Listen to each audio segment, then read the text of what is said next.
In the more or less exactly 10 years since the release of Rome 2, Total War has gone through a ton of changes. Many of these changes have split the community to say the least, with the Warhammer series weirdly releasing only 3 years later and no historical title to truly take Rome 2 or its sequel Attila's place. But arguably, Rome 2 itself began this trend, and remains in more ways than one, the watershed moment for this entire series. I want to get straight into this, so I'll ask you, how far will you go for Rome? For me, my wrists are already in pain from writing this review, and my throat already parched from just thinking about recording this Rome 2 magnum opus. But here we go. There is no simple way to begin talking about a game that not only comes over a decade into a series' lifetime, but one that's also managed to stay fairly relevant in the past 10 years of Total War. Rome 2, after all, had an odd life no matter how you spin it in terms of official support, and I think Creative Assembly's development of the game needs some scrutiny. What we're showing here is part of the Siege of Carthage in 146 BC. The city had been under siege for several years, and we're going to see old Scipio's grandson, the young consul Scipio Aemilianus, command the final assault on Carthage. For all intents and purposes, pre-release Rome 2 symbolized the triumph of the Total War series. Why do you think Caesar favored you so? I was loyal. No, Octavian. He saw in you the potential to continue his legacy. Not to follow him, but to exceed him. It was the sequel to arguably the most beloved game in the series. A game, by the way, who'd revolutionized the genre 9 years earlier by introducing full 3D graphics on a whole new scale. I remember the days before Rome 2's announcement, but if you ask me, I honestly cannot remember how it felt to only be able to play one Rome Total War game. In other words, a world without Rome 2 seems extremely foreign to me right now.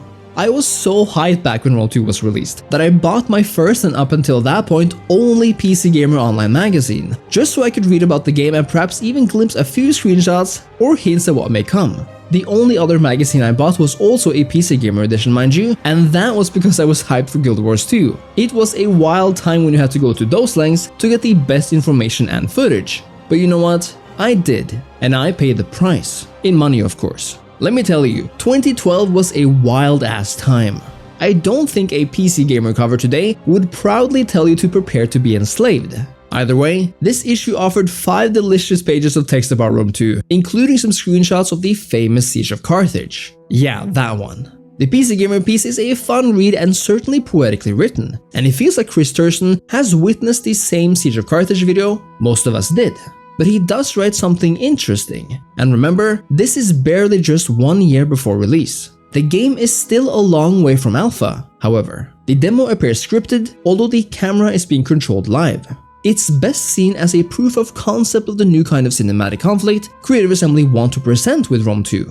The biggest battles in the series' history fought by its most detailed soldiers. It's a sentence that aims to create hype for sure, but it also hints at something very real. The fact that Rome 2 didn't have a lot of real gameplay to show off at this point. Now, a year before release is a long time, granted, but again, CA didn't show off just anything.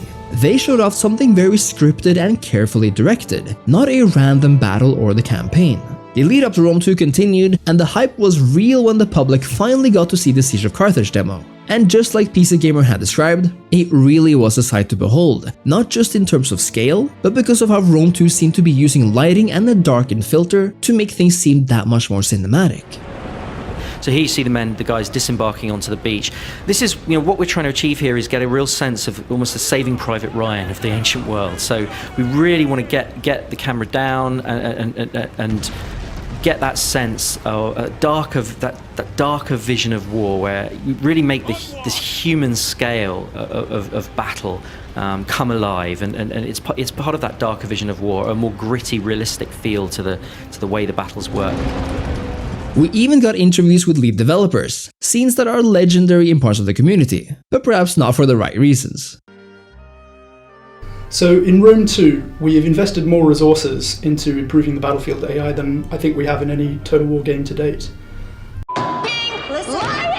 When Rome 2 finally launched on September 2nd, 2013, the combined response from reviewers were generally favorable overall. But if you went by the final Metascore alone, or if you were too hyped or scared to even check, there was no way any individual fan could have predicted the mess that followed.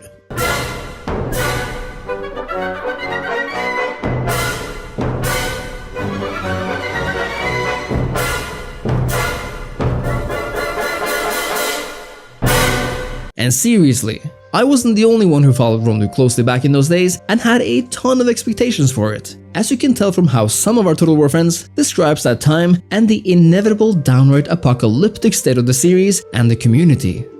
When Rome 2 released way back in 2013, my buddies and I pulled an all-nighter to play it.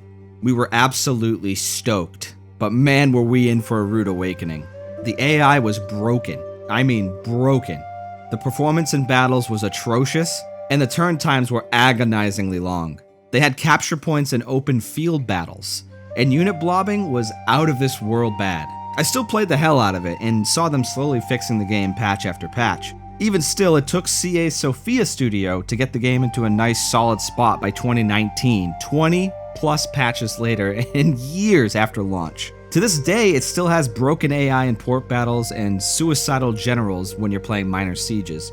But the game's scope and variety is just leaps and bounds above any other historical Total War, and it's by far the one I've spent the most time playing. I'm Offie D, and I followed Rome 2's early marketing and bought into the hype pretty much wholesale. It was the last time I ever did that for a video game.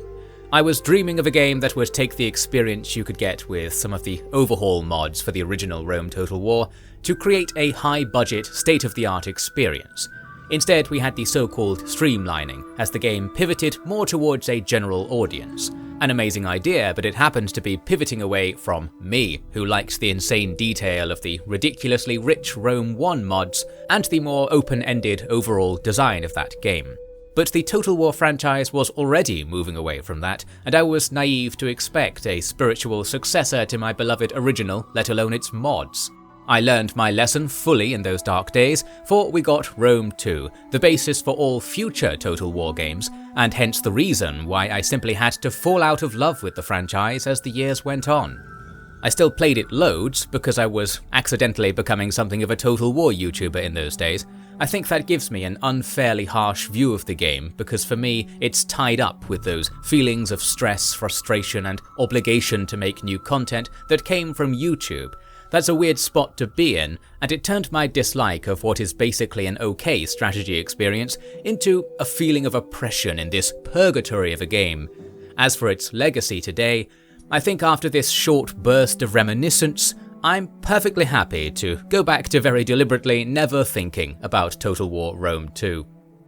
Hello there, ladies and gentlemen, I'm the Spiffing Brit, and I'm that guy who drinks a copious amount of Yorkshire tea, and Andy's asked me what I think of Rome 2. Well, of course, naturally I played a bunch of Rome Total War 1 back in the day, and I loved it. But at the time of Rome 2 actually releasing, I was pretty bored and burnt out on Total War games. I did watch some YouTube coverage of it, but generally I didn't exactly get a negative opinion of the game. I did hear rumours of a really buggy launch, but honestly I got to miss all of that. I played it myself in 2016 eventually. I did a few runs, but I got bored and basically just went back to playing EU4. There's nothing exactly wrong with the game in my opinion. It felt like Total War. Sure, the pop mechanics weren't there, but I just wanted EU4 instead. I played it again when the political and character updates came out. I even made a video on the game, but it's not been until the last year where I've sunk hundreds of hours into the game thanks to DEI. I now think it's a brilliant modded game and that the base game's very good fun too. Hey guys, Mac here. Andy asked me for my thoughts on good old Rome 2, and boy, let me tell ya, what a game.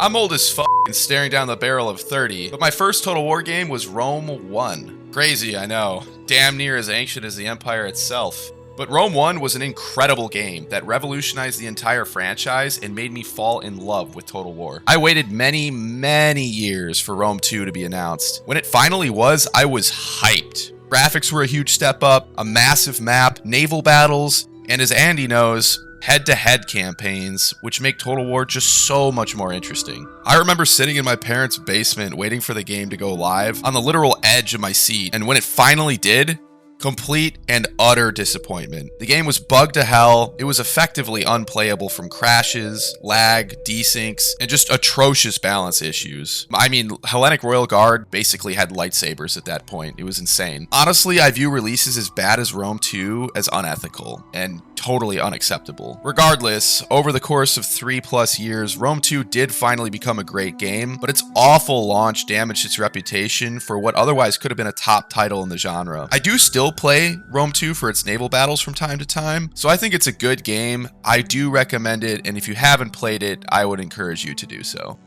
In 2013, my anticipation for Rome 2 knew no bounds, only to be met with a disastrous launch. The game was riddled with game-breaking bugs, absurd pathfinding issues, and horrifying graphical problems. Siege battles were nothing short of comical, the game's performance was a crawl. My dreams of leading Rome to glory crumbled as the game became an unplayable mess. Textures were muddy, the animations were laughable, and the character models were downright terrifying. I couldn't help but wince every time I zoomed in to watch my legions clash. The promise of a visually stunning ancient world had turned into a pixelated nightmare. However, I must confess that I actually haven't touched Rome 2 since that ill-fated launch in 2013.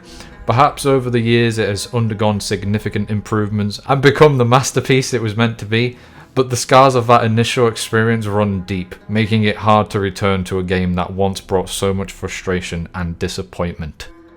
So when Rome 2 came out in 2013, I was expecting a better version of Rome Total War, let's say. I was expecting more of what we already had. Because it was so good, I was expecting it to be upgraded, to be redone, to be expanded upon. What I was not expecting is what we got, and what we got is a game that was completely different than what we were used to and was full of bugs and imbalances and inconsistencies. I bought the disc version and I had pre-ordered it. It was like $80, and I just remember the first night playing it, massive disappointment. But you give it a chance, and the Rome Total Realism community had developed a team called Rome 2 Total Realism. I signed up as a beta tester, and I remember playing Egypt, and it was just very easy, very boring, very mundane. It was like the same thing over and over again. Siege battles were just weird. I just did not feel immersed. I did not feel like I was enjoying it. I think I lasted about a month as a beta tester on that team. After that, I was just like, I have so many ideas of what I want to do to mod Rome Total War. Within a month, I split off and I started modding Rome Total War again. And that's when I started really getting involved in leading the Rome Total Realism team for Rome Total War. So honestly, I'm thankful that Rome 2 came out, because if Rome 2 didn't come out, or if Rome 2 wasn't what it was, I don't know if RIS would exist. So in some weird way, it all worked out. But yeah, it was a weird time for me, and I've had no interest to go back. So Rome 2 was a game that still does lack many areas, but at the same time its gigantic time frame is so great. It's basically just like Empire, very similar to Empire, in the sense that these two games launched with epic ambitions and they sort of came there at the end. I'd say Rome 2 has been more successful in that area, and Rome 2 I think is just a fantastic game. The only thing that I would wish that it would have is a battle map editor, so we can add in our own custom battle maps so that we can replace the unique cities within the game itself. But otherwise, you want to play an epic, historical, grand strategy game, you want to relive the memories of the Roman Empire, you want to rewrite history, and Rome 2 is that game for you. I'm really not kidding when I say that I spent much more time on the Total War Center forums in those first days and weeks than I did actually playing the game. And so did a whole bunch of other people, I assume. Rome 2 looked visually unimpressive on most graphical settings, ran worse, and offered little in terms of deep mechanics. At the time, I owned a computer that was decently spec'd and ran games like Shogun 2, Rome 2's immediate predecessor, really well. But I couldn't really get much more than 15 to 20 FPS on the campaign map, and I remember being so disappointed by the battles, which felt and looked so subpar. Naturally, Rome 2 was patched in the weeks and months following the game's release, and received its first of many campaign expansions only 3 months after launch with the Caesar in Gaul campaign. Of course, one aspect of CA's plans for Rome 2 was a massive DLC fest, which actually began on day 1. Suddenly, culture packs had become a real and seemingly massive business for CA, who within just little more than a year, released an entire 4 culture packs next to a few unipacks, and of course standing apart from the 4 campaign packs. Indeed, this much post-launch content, and I don't care what you say, is a bunch of content in just a year and 3 months, and is actually good support. But sadly, all of the support, including that nasty blood pack, all demanded more money from you. But even worse than the blood pack has to be the Greek culture pack, Because, and hear this, if you don't buy it, or if you didn't pre-order the game or something, you actually weren't able to play as either Athens, Sparta, or Epirus. Listen, one thing is to actively add factions and a ton of units and then charge for them, like with the Desert Kingdoms pack, but another is to make factions which are near integral to a complete Rome Total War experience, then actively remove them from the base game, and then force you to pay for them. Other than the horrid launch and disappointing gameplay, these business practices are in part why so many fans turned on CA and felt betrayed after supporting the company for a decade. Sure, most players felt a little something when Empire saw the light of day too, but Rome 2 was just so broken and sold back to the player on a whole different level. Because of its post-launch policy, Rome 2 might have the weirdest, worst, and arguably best redemption story ever for a Total War game. But before we get into that, let's actually talk about what Rome 2 is like right now, 10 years after launch, and judge it fairly with all the improvements it's seen throughout the years.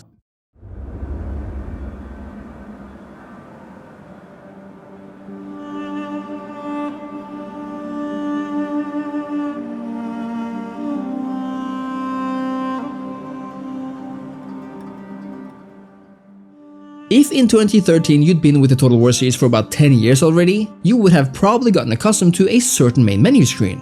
I start here because I truly and firmly believe that a strong main menu actually sets the tone and the vibe for what you are about to experience, even though it might sound nitpicky. Not every Total War screen was the most dynamic thing you ever saw, but Total War's arguably two most legendary games, Rome and Medieval 2, featured a very distinct main menu of soldiers either fighting or marching towards a vague something.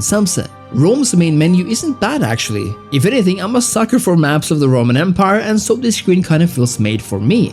But honestly, it's weird that CA, in making the series' arguably most anticipated sequel ever, failed to perform even the slightest bit of positive fan service. Fan service is a term that has come to mean a bunch of negative stuff, i.e. that a company only includes a thing because it appeals to its longtime fans, so they can squeeze more money out of them. But in terms of genuinely great things, I'm all for making a main menu inspired by something that was truly great, all the way from the way it looked to the music playing.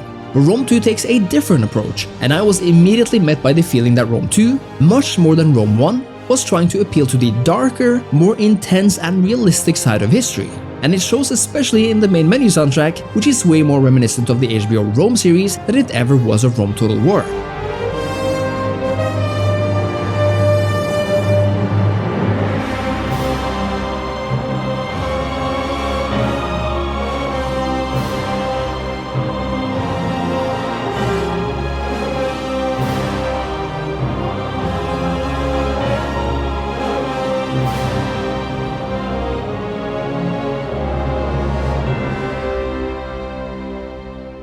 These days, and especially if you own all the DLC, Rome 2 offers an incredible variety of factions to play in the Grand Campaign. But it wasn't always like this. Rome 2 actually launched with just 8 free factions, but this list was later expanded by another 6 with free LC content. A term, by the way, which back then was wholesome and might just have been publicly coined by the Rally Point hosts. Hello. Hi. Welcome to Rally Point. I'm Craig Laycock. I'm Will Overgod. And this is a brand new series of community videos designed to give you a nice look behind the scenes at the Creative Assembly. Yeah, that's right. Rally Point was an official Creative Assembly Total War video series that kept the fans updated with what was going on with the games. And you could expect a whole bunch of footage and interviews from Rally Point. Hello, welcome to Rally Point. I'm Brian Blessed. I'm having an amazing day, doing an amazing series. Terrific stuff. I hope you enjoy it. Anyway, welcome to Rally Point. Hello, I'm Joey and not a Craig. You're not a Craig, and this is episode 15 of Rally Point! Woo! Yeah! It's my first Rally Point. Yeah, this is pretty exciting. It is. We are so proud to announce that we will have free day one DLC. Yes, So, free LC as I'm trying to coin. From Pontus at the very beginning to the Seleucids and then the nomadic tribes for a week, we've been doing a lot of free content. A lot of free LC that I'm liking to call. I'm still liking that term. Hi, I'm Mark Strong. I have no idea what Rally Point is. And that's the truth. It was a lot of fun to pay attention to before the Rome 2 days, after which it kinda lost some of its credibility, even though of course the hosts had little to do with that. But I massively digress. Yeah, this has been fantastic. The next time that we are here, the next time we are talking to you guys, Rome 2 will be a game you are playing. It will be out and on your computers. It's pretty scary. That is pretty scary. Compared to Rome 1 with its 19 playable factions and Medieval 2 with its 17, 8 might sound like a very low number, and I would agree that on a map this big, 8 doesn't really cut it. It's since been padded out a whole bunch though to be one of the most diverse games in the series, but that's of course if you're willing to pay for them. Either way, these 8 factions, though a low number, are made on a completely different basis than the one found in the prior games. The first thing you'll notice in Rome 2 is that each faction come with distinct and unique modifiers, meant to give them an edge if you play them in a certain way. What's more though, is that only Rome and Carthage offer distinct houses within their factions, essentially dividing these factions in 3, which in reality is a way to offer you a slightly different way of approaching them. Rome 2, for example, offers the houses of Julia, Junia, and Cornelia. You'll see that each of these hold 2 factors the others do not. Julia offers an improved combat performance versus barbarian factions, Junia offers a significant improvement to agriculture production, and Cornelia gives us an insane 50% cost reduction to auxiliary units no matter where you find yourself. In these ways, Julia promotes expanding north in the early game to get those barbarians, Junia promotes expanding your agriculture sector and to expand your economy, and Cornelia encourages using non-staple units for cheap, meaning larger armies for less is very possible. Similarly, Carthage lets you choose between essentially focusing strongly on your navy, being a diplomatic and economic power, or being a strong land force, although of course in the end, these are all factors that just enhance these aspects. And you can and must do all of this no matter which of the houses you choose. For the rest of the factions, their unique modifiers are more or less there to accommodate their historical positions. Egypt gets 1 more food in all regions, the Arverni get a boost to diplomacy with other Gallic factions and can ascend to becoming their leader, and the Seleucids get more loyal vassals, which they definitely need. But don't get me wrong, as much as these faction modifiers help to perhaps direct you in a certain direction if you choose to utilize them, they are nowhere near as unique or all-encompassing as the unique faction mechanics that will later arise in games like Warhammer or Troy, which really took it to the next level. And for the most part, Shogun 2 also features the same type of faction modifiers, so Rome 2 really doesn't do much new here. This brings us to the campaign, and I have to stress once again that we'll be talking about the Rome 2 of 10 years later, not the Rome 2 of 2013. And I reiterate this point because right off the bat, we're dealing with an aspect of the game that wasn't added before years after launch. The reason why I said earlier that Rome 2 might have had the weirdest and best redemption story in its post-launch tale is that Rome 2 was actually just pretty much dropped a year and a half after its release, just a few months before Total War Attila released and became a much better game, although cursed in its own special way of course. But then, as suddenly as it left, Rome 2 bounced back 3 whole years later, as late as the 30th of November 2017 with the Empire Divided expansion, courtesy of none other than CA Sofia. It was arguably this return to Rome 2 which made the game oh so much better, partially because it introduced not just a few great campaigns, but also the very basic concept of Rome 2's political system. You see, at launch, Rome 2 had your faction internally separated into different families as we've already seen with the houses. But believe this if you can, base Rome 2 didn't even come with the actual Senate standing video, nor the actual party allegiance screen, only really showing us the stuff in the character selection screen, as shown here in the original IGN review. It's generally hard to overstate how bad and bare bones Rome 2 really was at launch,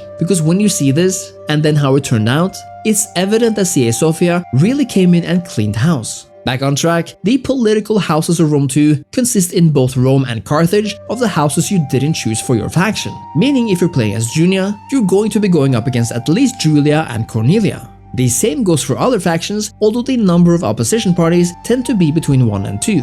It is a bit weird, of course, to have what looks like parliamentary or senate parties in each faction, which doesn't really have any base in reality in places like Egypt or the Seleucid kingdoms, but I think we can very easily think of them as families or powerful influencers in your empire, and as such any power base that can have a say on internal affairs. Now I won't sit here and say that these mechanics are incredibly well explained, because they're not. In fact, for being fairly straightforward, they're actually very badly explained. But the gist of it is that your empire is made up of different political factions, each one making up a part of your ruling class. More often than not, your faction will be the most or among the most influential. The influence you have in your assembly of choice has a direct impact on your faction modifiers from the assembly, and this is not ambiguous at all. The more influence you have in the Senate, the better the modifiers, and the less influence you have, the worse it gets. This is actually quite decent, as you would assume that if you have total control, you also get more things done. but it doesn't quite track with reality necessarily, and this is where the political system kind of stands in opposition to the atrocious Imperium system. Listen, Imperium isn't only bad, it essentially tracks how well your faction is doing overall, but is for the most part reliant on the simplicity of it, meaning the more provinces you control, the larger your Imperium. I wish Imperium was tied to many more things than just conquered or vassalized provinces though, since it honestly should be possible to be a recognized regional power without simply conquering everyone and everything. But that's Rome 2 for you. What I was gonna say about Imperium though is that contrary to Senate influence, Imperium doesn't just net you bonuses as you go. In fact, the game more or less actively becomes harder as your Imperium level increases. Imperium does admittedly allow you to raise more armies and navies, and we will get back to that later, but it significantly increases things like research time and corruption. Corruption is, by the way, a factor that could have been relegated to the Senate influence mechanic, since it is quite believable that in a Senate rampant with party members from a single party, that corruption would also be rampant. But no, this is based on your Imperium level, meaning you could be a one province faction with virtually no corruption added. So how's influence in the Senate determined?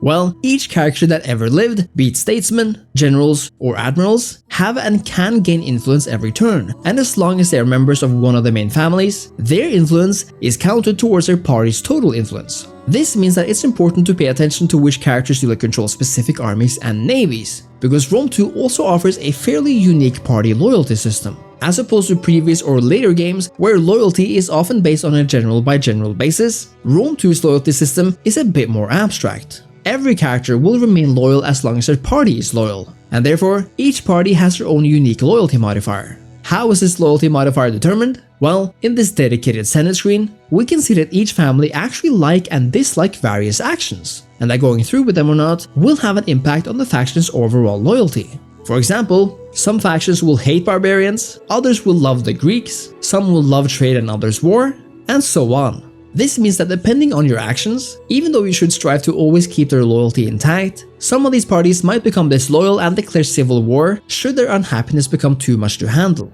If this happens, then these settlements and armies controlled by those parties will become hostile and go to immediate war with you.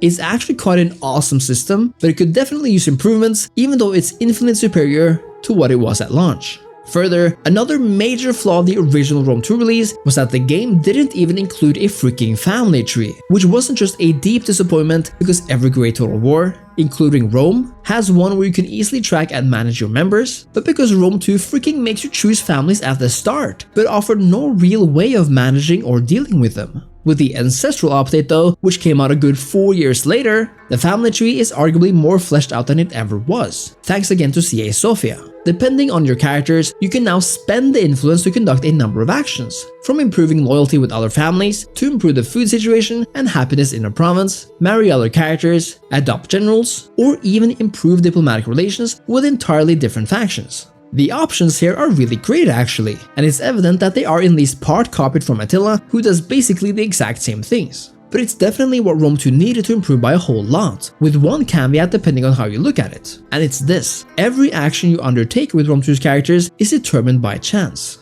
In other words, sending an emissary to another faction or securing the loyalty of a rival party will not have its outcome guaranteed, and with these character actions, you are not even shown the possibilities of outcomes by percentage. In other words, I feel like the system is made worse by Rome 2's lack of offered information.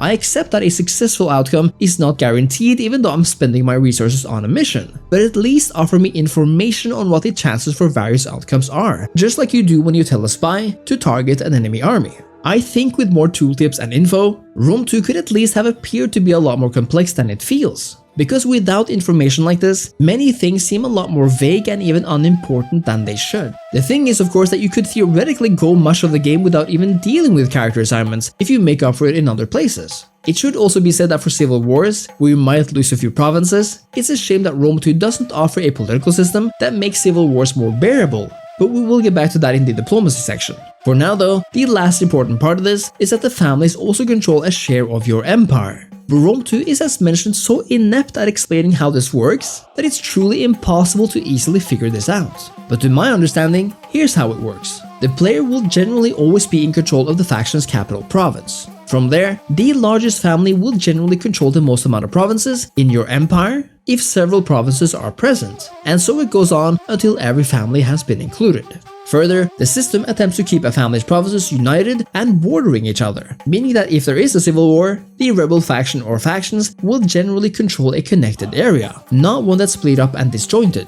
And lastly, the ownership of provinces can indeed change over time if Senate influence changes, meaning that an increase or decrease in the faction's power will net or lose them provinces. This is important because, as mentioned, any armies or provinces controlled by a rebel family will turn against you, and so it is actually always valid to strive for more Senate influence. In many ways, Rome 2's influence and political family system is actually quite deep when you think about it, and likely one of the deepest in any Total War, certainly up to its own release, although Attila inspired a lot of these systems that eventually came.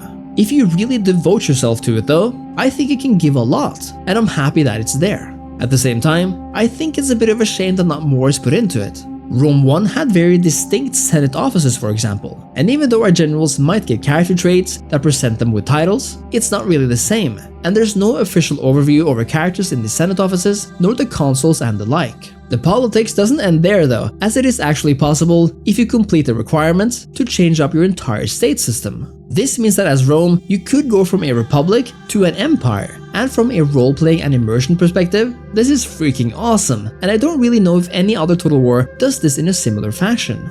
Doing so changes up how certain features of your faction works, and since each system has its upsides, downsides, and requirements, you do well to consider the options and if switching from one to another is even worth it. Again, CA Sofia really seems to have understood Rome 2 better than regular old England CA ever did, and even though they didn't outright make Rome 2 what it could have been, they definitely made this version of Rome 2 into what it should have been on launch. Well, politics and families aside, all of this does of course take place on the campaign map, the aspect of Total War that constitutes 50% of this glorious game concept. The campaign map is where every strategical, political, financial, and societal decision is made. But when it comes down to it, it's essentially made up of a map, cities, and various windows where we click on icons. The campaign map has been a staple of the series since its inception, but what truly made Rome 2's offering so unique is that it was the first time that a Total War game made something this large and detailed, while at the same time keeping an unprecedented scale. Japan is certainly a lot larger than Italy is in Rome 2, but when compared to the Europe-focused Napoleon, for example, Rome 2, which also is much larger in scope, also hosts significantly larger landmasses in the same geographic space. When it comes to detail, I don't think a whole lot of Total War games can truly compare either, but I think the visual department is where I have the biggest admiration and disappointment when it comes to Rome 2's campaign map. You see, Rome 2's vanilla visuals were downright beautiful for its time. Like I said, we have a massive map stretching all the way from the British Isles in the northwest to freaking Afghanistan in the east, with detailed mountains, thick forests, detailed rivers, and generally great diversity from the green spaces of Gaul to the warmer climate of Italy to the deserts of Egypt and beyond. But even back then, there were elements to this map that confused me. Rome 2's coastlines often look like the entire world is surrounded by the Great Cliffs of Dover, making the map look like it's elevated much higher than it should be. Thing is though, 2013 is a long time ago now, and even though Rome 2 actually holds up rather well visually, it doesn't necessarily look that much better than its predecessors. I'd say Napoleon offers a visual style that has aged much better, and Shogun 2 similarly creates a vibe and representation that much more than Rome 2 offers something timeless. I'll play Napoleon or Shogun 2 unmodded happily, for example, but if I load up Rome 2 for a campaign, ain't no way I play this game without my visual mods. I mean, look at this difference. Rome 2 vanilla looks blurry, visually non-striking, and just kinda flat. Not with a few mods though, which I think really spices this map up and unlocks the true potential of these admittedly great foundations. That's all to say I think Rome 2 offered something quite revolutionary back in 2013, but which in 2023 haven't aged all that well. A major aspect of Rome 2's campaign map are the cities, which for the first time are symbolized by absolutely gigantic models. I'm not kidding, the city models in Rome 2 are big to begin with, but they even expand over time as you expand their districts. I have a few things to say about the models here. First, I think they're really beautiful and well made. They're simply in a different league than models that came before it, and much more accurately represent what cities look like than whatever this mess is. At the same time, Rome 2 actually doesn't offer that many of them. I feel like the city sizes kinda do the map a disservice. I don't know how to say it, other than that it feels artificial in a way Total Wars didn't used to feel, and because the literally only thing on the campaign map are cities and their accompanying towns, the map completely lacks the personality of prior Total War games where you either A, as in Rome and Medieval 2, had smaller city models but had resources laying around and could also raise forts and watchtowers to make it feel a lot more lived in, while also featuring heavy use of trade cars and ships, or B, Empire to Shogun 2, where cities remained relatively small on the maps, but now we have the addition of actual towns littered across them, making it feel a lot more distinct and made use of. Because Rome 2 lacks both dynamic watchtowers and fort placements and smaller towns distinct from the provinces, Rome 2's map kind of ends up feeling like a big empty canvas with clown-sized city models. That's also not even mentioning the lack of resources placed on the map itself, which are now tied to minor cities rather than being unique locations, which frankly suck. It makes the experience feel a lot more arcadey and simple, and despite looking good with a few mods and tweaks, definitely never ever feels as good nor as immersive as the Total War maps of yesteryear. It does remain a fact though that the size of a Total War map absolutely helps any campaign in feeling more mysterious and immersive. I mean, personally, I'd love to have Italy's Grand Campaign map be the size of Italy in Hannibal at the Gates map, since I wanted to feel like conquering regions is a campaign and a major challenge on its own. But still, Rome's Grand Campaign remains grand, and if you're starting in the west or the east, it's certainly going to take a long time before you organically make it to the other end of the map, and I love and value that feeling of vastness in a map. Even though it's not directly related to the map itself, I want to mention the campaign soundtrack here, because of its enormous importance to the feel and vibe of any Total War campaign. Like I mentioned before, Rome 2 really aims for a more authentic, historical approach to its music, using instruments and what I like to imagine is the geographic idea of the Mediterranean for many of its sounds. And I'll show you what I mean, with some excerpts of my favorite campaign tracks.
What I love about them is how they manage to transport me all the way back in time and even space. These sounds and tunes make me imagine walking by a sandy beach or climbing some luscious mountainside with the sun in my face and the bustle of the ancient cities behind me. They're mostly calm, and even though they're certainly more ambient and in the background than much of the music in the Total Wars of old, I really appreciate that we still have clear melodies here, tunes you'll recognize once you've played for a few hours. The thing is though, that not every song is a banger. You were inevitably going to have me compare the soundtrack to that of the OG Rome Total War campaign of 9 years prior. Because the thing is, virtually every game in the series is measured based on it. And I want to tell you why. The main change in video game music that's happened in the past 10 to 15 years is the move away from clear melodies and distinct music pieces to ambient and in the background tracks. Despite the latter being fully capable of sounding good, it's my experience and opinion that this change has been for the worse, as all of my favorite game soundtracks carry distinct tunes and hummable music.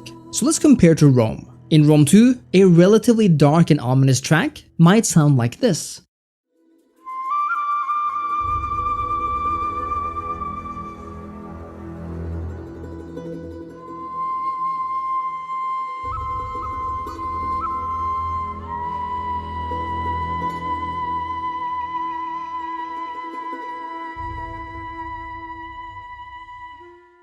It's almost annoying and just not creating an atmosphere I wish to play a campaign for hours to. But in Rome, it will sound like this.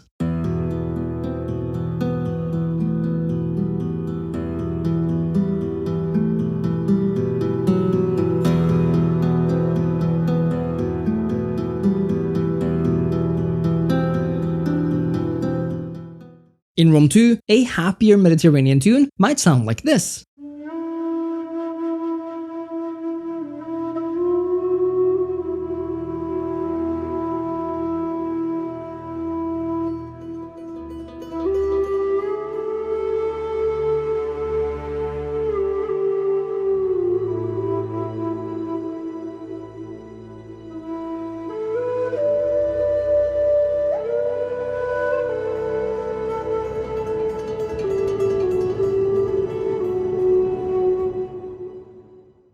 But in Rome, we're getting this.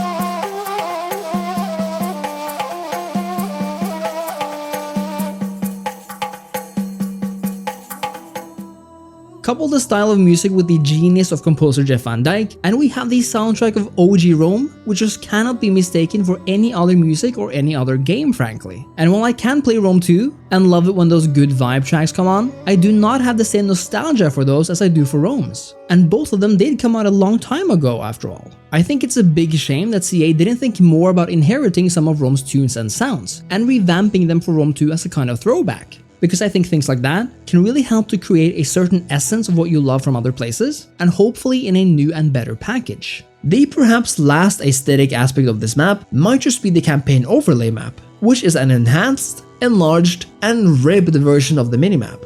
And I realize I've said the word map a whole bunch of times repeatedly now, but that's a workplace hazard up here around these parts. Rome 2's overlay map is the first of its kind and honestly a really good one. The map itself is beautifully drawn, and we have a bunch of ways to visualize various aspects of it, whether political, diplomatic, family affiliation, or developmental. As a fan of Paradox games and their colored maps, but who became a fan of those games ironically the same year as Rome 2 released, I really appreciate overlay maps like these where I can admire my color in a way I can't on the regular campaign map, and I think it's an objectively great addition to the series. Perhaps future versions could be even more animated, as in having armies actually look like pawns or actual army-like rather than just these simple symbols we see here. And I also would like a cultural map.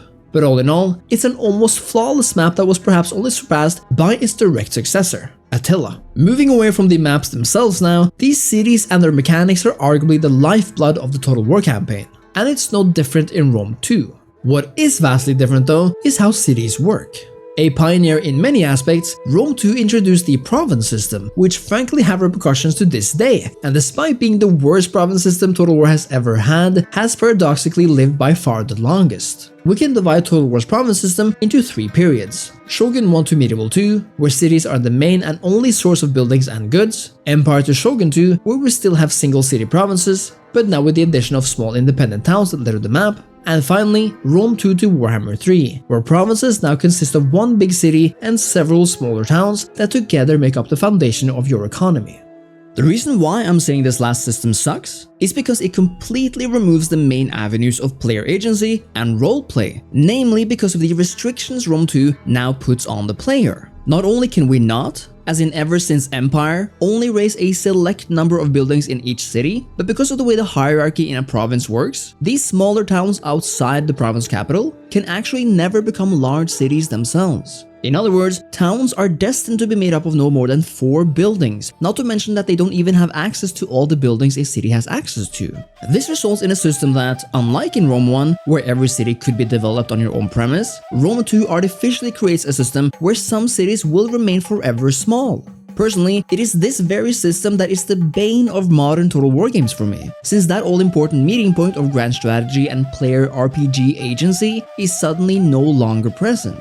So why did Creative Assembly elect to fix something that wasn't broken, and then never return to a fan-beloved system? Well, that's frankly beyond me to fully answer or even understand, but a probable explanation is that this new system forces the player to actually make a choice between what to build, since they have a very limited spatial offering. While this might be true, it doesn't account for the bare-bonesness of this new system.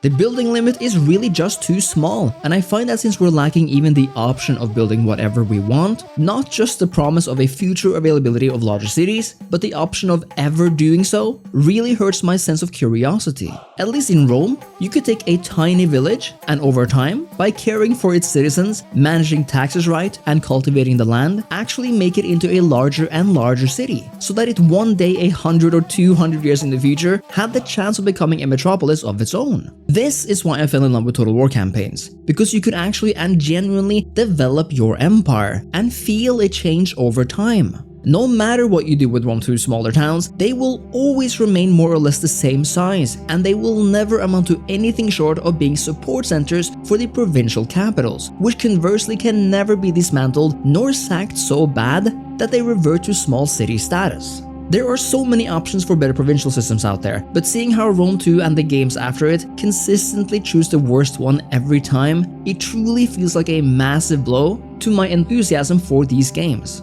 I've mentioned briefly how cities expand in Rome 2, but not how it actually happens. Both province capitals and smaller cities have only unlocked a portion of their maximum capacity of buildings on turn 1, meaning there is room for expansion. It's a pretty cool animation that plays when you do so actually, and I do like how it makes the map feel a bit more interactive for those brief moments. But how do we get there? Well, Rome 2 bases growth on a number of factors, and each one, over turn, leads you to have a surplus of growth. Once you have enough surplus, you can then spend this surplus on opening another district in your city, which then allows you to place one more building there. You'll notice that I've consistently said the word growth and not population, and that's a conscious choice. You see, Rome 2 doesn't have a population system, like at all. There's actually no people living in the ancient world, just numbers of growth and how much growth various buildings apply to the overall growth total. I have to stress once more how well the original Rome managed population, and if you've heard me talk about this in other videos then I'm sorry, but this is personal. Each city actually had an accurate and unique population number that was first determined on turn 1, but which afterwards would increase or decline based on your actions and influence. Buildings would contribute to growth insofar as they had anything to do with it, like farmland or public baths, and you actually needed to hit a certain population number before you could expand your city and get access to new buildings. Taxes could be changed on a per city basis, and so you had to balance income versus the potential for larger cities faster, as you could even bring about population decline if the factors were primed for it. All of this was further calculated on a per city basis, meaning every city had their own population number and factors related to it. The perhaps crowning achievement of the system is that it is intrinsically tied to the recruitment of your armies. You see, the exact number of soldiers in a unit recruited were removed from the population pool in the relevant city. This meant that wars could have actual impacts on your population overall, and could, just like in real life, impact empire development and your economy. Conversely, you could actually disband units to put their exact numbers back into the population in order to stimulate growth. No other Total War does this, even though Creative Assembly managed to strike gold on their first Roman try here, and it's just baffling to me. You might think it's weird that population is so important to me, but I want to tell you something. Population numbers were present in literally every Total War game from before Rome 2, except for Shogun 2, which frankly I don't understand why it wasn't present there either. This feature lends a sense of realism and depth to cities, because it's not just about buildings or an artificial and abstract growth meter, but about actual people. As mentioned, the population even has tangible influence on your campaign, whether through leading to the next stage of city development or needing to be managed through buildings and army recruitment. Or as in Empire and Napoleon, where population numbers actually counted towards bringing entirely new settlements to the map itself. There's no such thing in Rome 2, and really, the only thing growth does is netting you more building slots up until a very limited number of them. It's a shame, because like I've stated, this map really is one of a kind in so many beautiful ways. But together with the province system, the lack of population is essentially what spells Rome 2's downfall in terms of complexity and development immersion. Another downside to the province system is how every city is intrinsically interlinked if owned by the same faction. This means that a small city's and a large city's destinies in the province will both hang on the same public order and culture number, which frankly makes no sense. It doesn't compute that the public order in the metropolis of Rome should have any say on the sentiments in Ariminum, or that freaking Tarentum should face the same consequences as Syracuse or Lilybaeum, cities that are just so far apart. It makes the world feel smaller and less personalized, and it's generally an extremely weird way to calculate and manage settlements that have nothing to do with each other. Again, this system somehow still persists all these years later, even though I'm pretty sure it's been heavily criticized by fans ever since its inception. There is perhaps a tiny redeeming factor to the province system, and that is the edict mechanic. Whenever you control a complete province, you're able, as far as Imperium allows you of course, to enact an edict in said province. Edicts are essentially bonuses that can help you in the short and long term, depending on what you need. And you can choose one out of a handful of options at any time, requiring one turn to make the change. I'd say edicts represent an okay way to simulate certain stimulations in a province, like extra food production or harsher taxation. But I think edicts could have been made even deeper, and it would have been cool to be able to enact more than just one edict at a time, but at a cost to perhaps corruption or various aspects of local government. There are fun little aspects and details like these that Rome 2 just seemed to lack, and that makes the management of cities way less fun than it could have been. And lastly, one of my personal biggest beefs of Rome 2 cities is the UI. I've said this in other videos, but it certainly bears mentioning here. One of the reasons why I fell in love with Rome Total War back in the day was because every aspect of the game worked together to put you into this time period and world. The campaign map might have seemed far away from the battle map, but the building UI did everything it could to help bridge that gap. You could clearly see how your buildings appeared down there, or how they would fit into your cities and civilizations. Images like these made me marvel at the possibilities, and they truly made me imagine these empires as so much more than just pixels and a game I was playing. Rome 2 removes this and fully commits, as a first in the series, to a completely abstract UI, where building icons no longer look like their real-life counterparts really, but as abstract symbols of what they represent. This immediately removes my sense of immersion because, guess what, I already know I'm playing a game, and what I want to do is to feel like I'm breathing in the ancient world, not clicking on literal symbols on square cards that could have been drawn by children, to put it bluntly. Upgrading your city, instead of showcasing an amazing actual new government building, is replaced by an icon of a city gate or a gate with swords on top, should you want a military-focused city. Similarly, ports have gone from looking like downright rich images to a darn fish or a black ship, and I find it extremely disappointing, all these years later, that CA chose this design language for Rome's legendary comeback. To my surprise, they managed to at least partially fix it in Attila by making the city icons larger and with screenshots taken directly from the game. And while perhaps a tad lazy, I mean, these still do not come close to touching the ones found in Rome, they do feel so much better than the icons in Rome 2. And like for so many aspects, it's a shame that this improvement was not retrofitted back into it from Attila. And while I do understand that it's possible to like the stylized unit cards, which are after all inspired by the time period, I personally don't like them and would much rather have something that more accurately depicts my soldiers. A factor which will influence your ability to expand in Rome 2 is culture, and each faction belongs to a culture group. Rome, for example, is Latin, the 6 sister kingdoms are Hellenistic, Carthage is Punic, and on we go. It is essentially the same as religion in Medieval 2 or Empire, and is first and foremost influenced by buildings present in a settlement. For example, temples are often the first line of defense against foreign cultures and a way to expand your own, while dignitaries and some unique faction bonuses can increase or decrease the penalty of having foreign cultures in your provinces. It's an okay foundation, and I'm glad cultures are here for some added spice, but there's really nothing more to them than representing a public order challenge. It's a shame because culture could have been so much more complex and intricate, and we know of course how culture spread and influenced both societies and individuals in the ancient world. Alexander the Great was so infatuated by Persian culture that he began wearing their clothes and arranging for both him and his top generals to marry Eastern women, for example. In the same vein, Roman culture was so influenced by the Greeks that we often joke they copy-pasted it, and the stories of Marcus Antonius falling in love with Cleopatra and essentially adopting Egyptian costumes became a huge point of propaganda in Rome. Indeed, culture meant a lot to people in the ancient world, but other than through temples and the cultures they spread, the intricacies and influence of culture is virtually nowhere to be seen or experienced.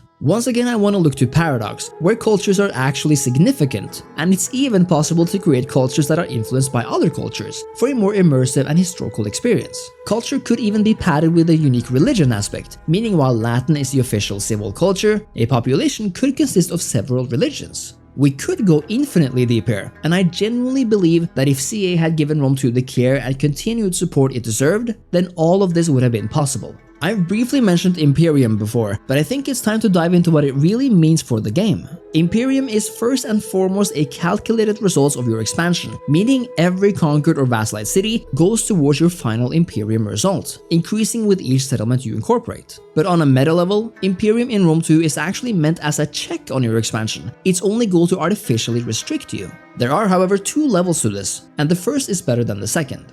First, Imperium adds mostly negative modifiers to your entire realm the larger you become, among other things giving you penalties to corruption and research rates. This is a good way to measure size and to simulate the difficulties of over time becoming a hegemon, and perhaps even a decadent one at that. At the same time, I wonder if there couldn't be a better way to simulate decadence. After all, when the Roman Empire eventually split in two, the West was far more decadent than the East, and even though we can mitigate some of the negatives by constructing buildings and issuing edicts, I think a more granular and localized system would have worked better, simulating that corruption and decadence actually spring out of larger centers of politics and trade than small settlements outside a province capital. Either way, I think it's good to have a feature like this. The second aspect of Imperium though is much worse. You see, Imperium actually hard restricts the amount of armies, navies, agents, and edicts you may raise and apply at any given time, and only raises this amount when you physically expand your borders. In other words, while Rome begins the game with the capability of raising only 4 armies, 2 navies, 1 edict, and 1 of each agent at Imperium level 2, the world's largest superpower over in Syria and Persia can at Imperium level 4 host a maximum of 8 armies, 4 navies, and so on. Now 8 armies might sound like quite a lot, but it only sounds like a lot when you know how Rome 2's army system works. I've said it before and I'll say it again.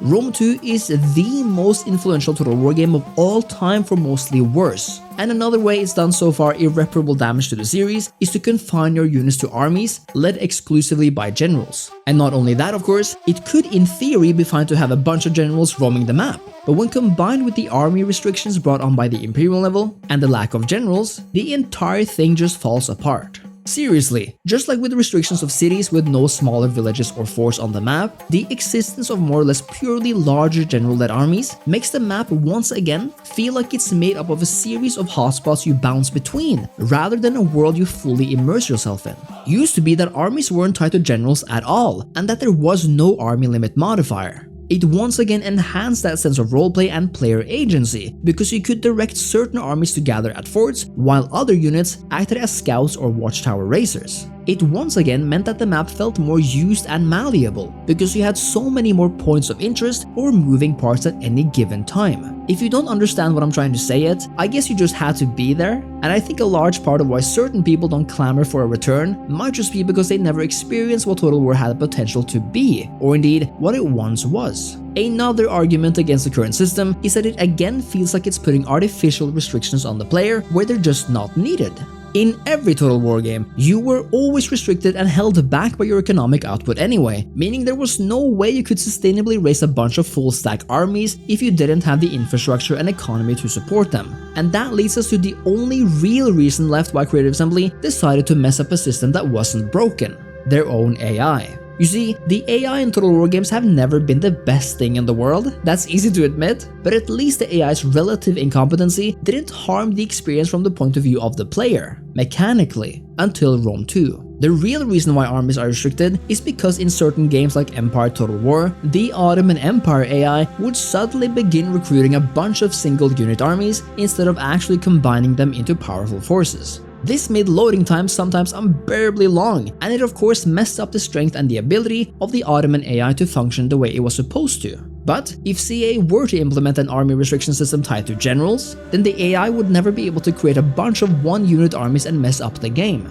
Damn any consequences this might have on the foundational gameplay elements of this series we call Total War. In other words, it is my belief that the Imperium system and its restrictions were meant as band-aid solutions to a fairly niche issue. Damn the consequences again, but CA has stuck with this model ever since, probably because they've been unable to create better AI or revamp their model entirely. It's once again a massive shame, and one I feel has needed urgent care ever since. Speaking of armies, there are 2 more features of army mechanics that need to be talked about. And I know I've been talking about immersion and realism again and again, but you know, as an older Total War player by now, immersion and realism were big parts of why I love this series. And so, I absolutely despise the fact that armies, men on foot mind you, can suddenly take to the seas and sail without actually being supported by a navy. When we are talking about gameplay flow and the concept of various parts of the game supporting each other, this is a cardinal sin. In Rome 2, navies themselves, admirals you raise and then recruit units for, are for all intents and purposes only meant for war. You do not recruit transport ships, you don't recruit trading ships, you recruit warships, and warships only. This makes navies act exclusively as seaborne armies, and literally nothing else, while armies, when you point them at the sea, automatically become the transport ships we earlier actually had to build ourselves. This meant that if you wanted to cross from France to England or from Sicily to Africa, you actually needed a navy, and your economy needed to be able to build and maintain that navy. That navy could of course be combined transport and war fleet, go crazy, I don't care, but it at least made it so that if you wanted to be a naval power or a force that was able to traverse the oceans, the navy and army systems actually worked together, and these two parts of the game supported each other's existence in symbiosis. The tragedy of Rome 2 is that navies are now basically useless. Sure, you can be aggressive with them and dominate the seas, but they never, or at least very rarely, act as support systems anymore. And they are never, and I mean never, necessary to expand overseas or to win any campaign at all. This is simplification and streamlining of foundational game mechanics at its worst, and there is absolutely no excuse why the system works the way it does. Armies, especially in a turn-based and fairly shallow game like Rome 2, should never be able to cross the sea unhindered or virtually without consequence like this. I could perhaps understand if the army took a turn or two to actually erect a fleet, and if doing so also demanded a lump sum of gold depending on the army size, but the way the system works now is just depressing. The second feature surrounding armies is that Rome 2 introduced army stances. Army stances essentially revolve around ways for your army to exist at any given time, with the different stances applying various effects to the army. The regular stance has no positive or negative effects, allowing your army to complete all of its functions at a normal pace. There's double time, which increases travel speed per turn, which makes it impossible to actually complete any offensive actions against your enemies, and we have the fortification stance, which conversely depletes all your movement points, but allows you to assume a defensive position and regroup. Lastly, the indisputably best and most innovative army stance is the raid stance, which allows you to essentially raid foreign territories without actually going to war with them. We also have similar stances for navies. Stances are overall a fine addition, I think, as they also add debuffs to your armies if you use a feature like double time. Thing is, I don't know if army stances actually make the game more fun at all. In some ways, you could argue that more choice is always better, but you know, there's actually a lot of value in having the knowledge that every army moves similarly, as they do in every game before Rome 2, with caveats. Because in some ways, double stance can feel like cheating, and having to play cat and mouse with an army you can't catch up with, because if you use double time, you can't attack, is not really fun at all. What would have been alright is if armies moved slower or faster, depending on the actual units in that army, or based purely on their experience or something. In fact, back in the day, when armies could be split up, it was a fact that this was the case. Your armies, when combined, only moved as quickly as your slowest unit, plus whatever movement buffs your general added. And if you split them up, you could easily see that a cavalry exclusive army could move a lot longer than one based on infantry, or god forbid, on siege artillery. And further, because Rome actually allowed you to build forts and watchtowers, Rome 2's fortification army stance is basically useless in comparison. And since the regular stance is just a regular stance, that just leaves our two last stances to bring anything new here. I'd say that the double time stance is basically cheating and frustrating to deal with, which leaves the raid stance as the only truly innovative thing here. It is genuinely a cool thing that it's now possible for us to somehow clandestinely extract gold and possibly food from other factions, but the feature is also kind of broken.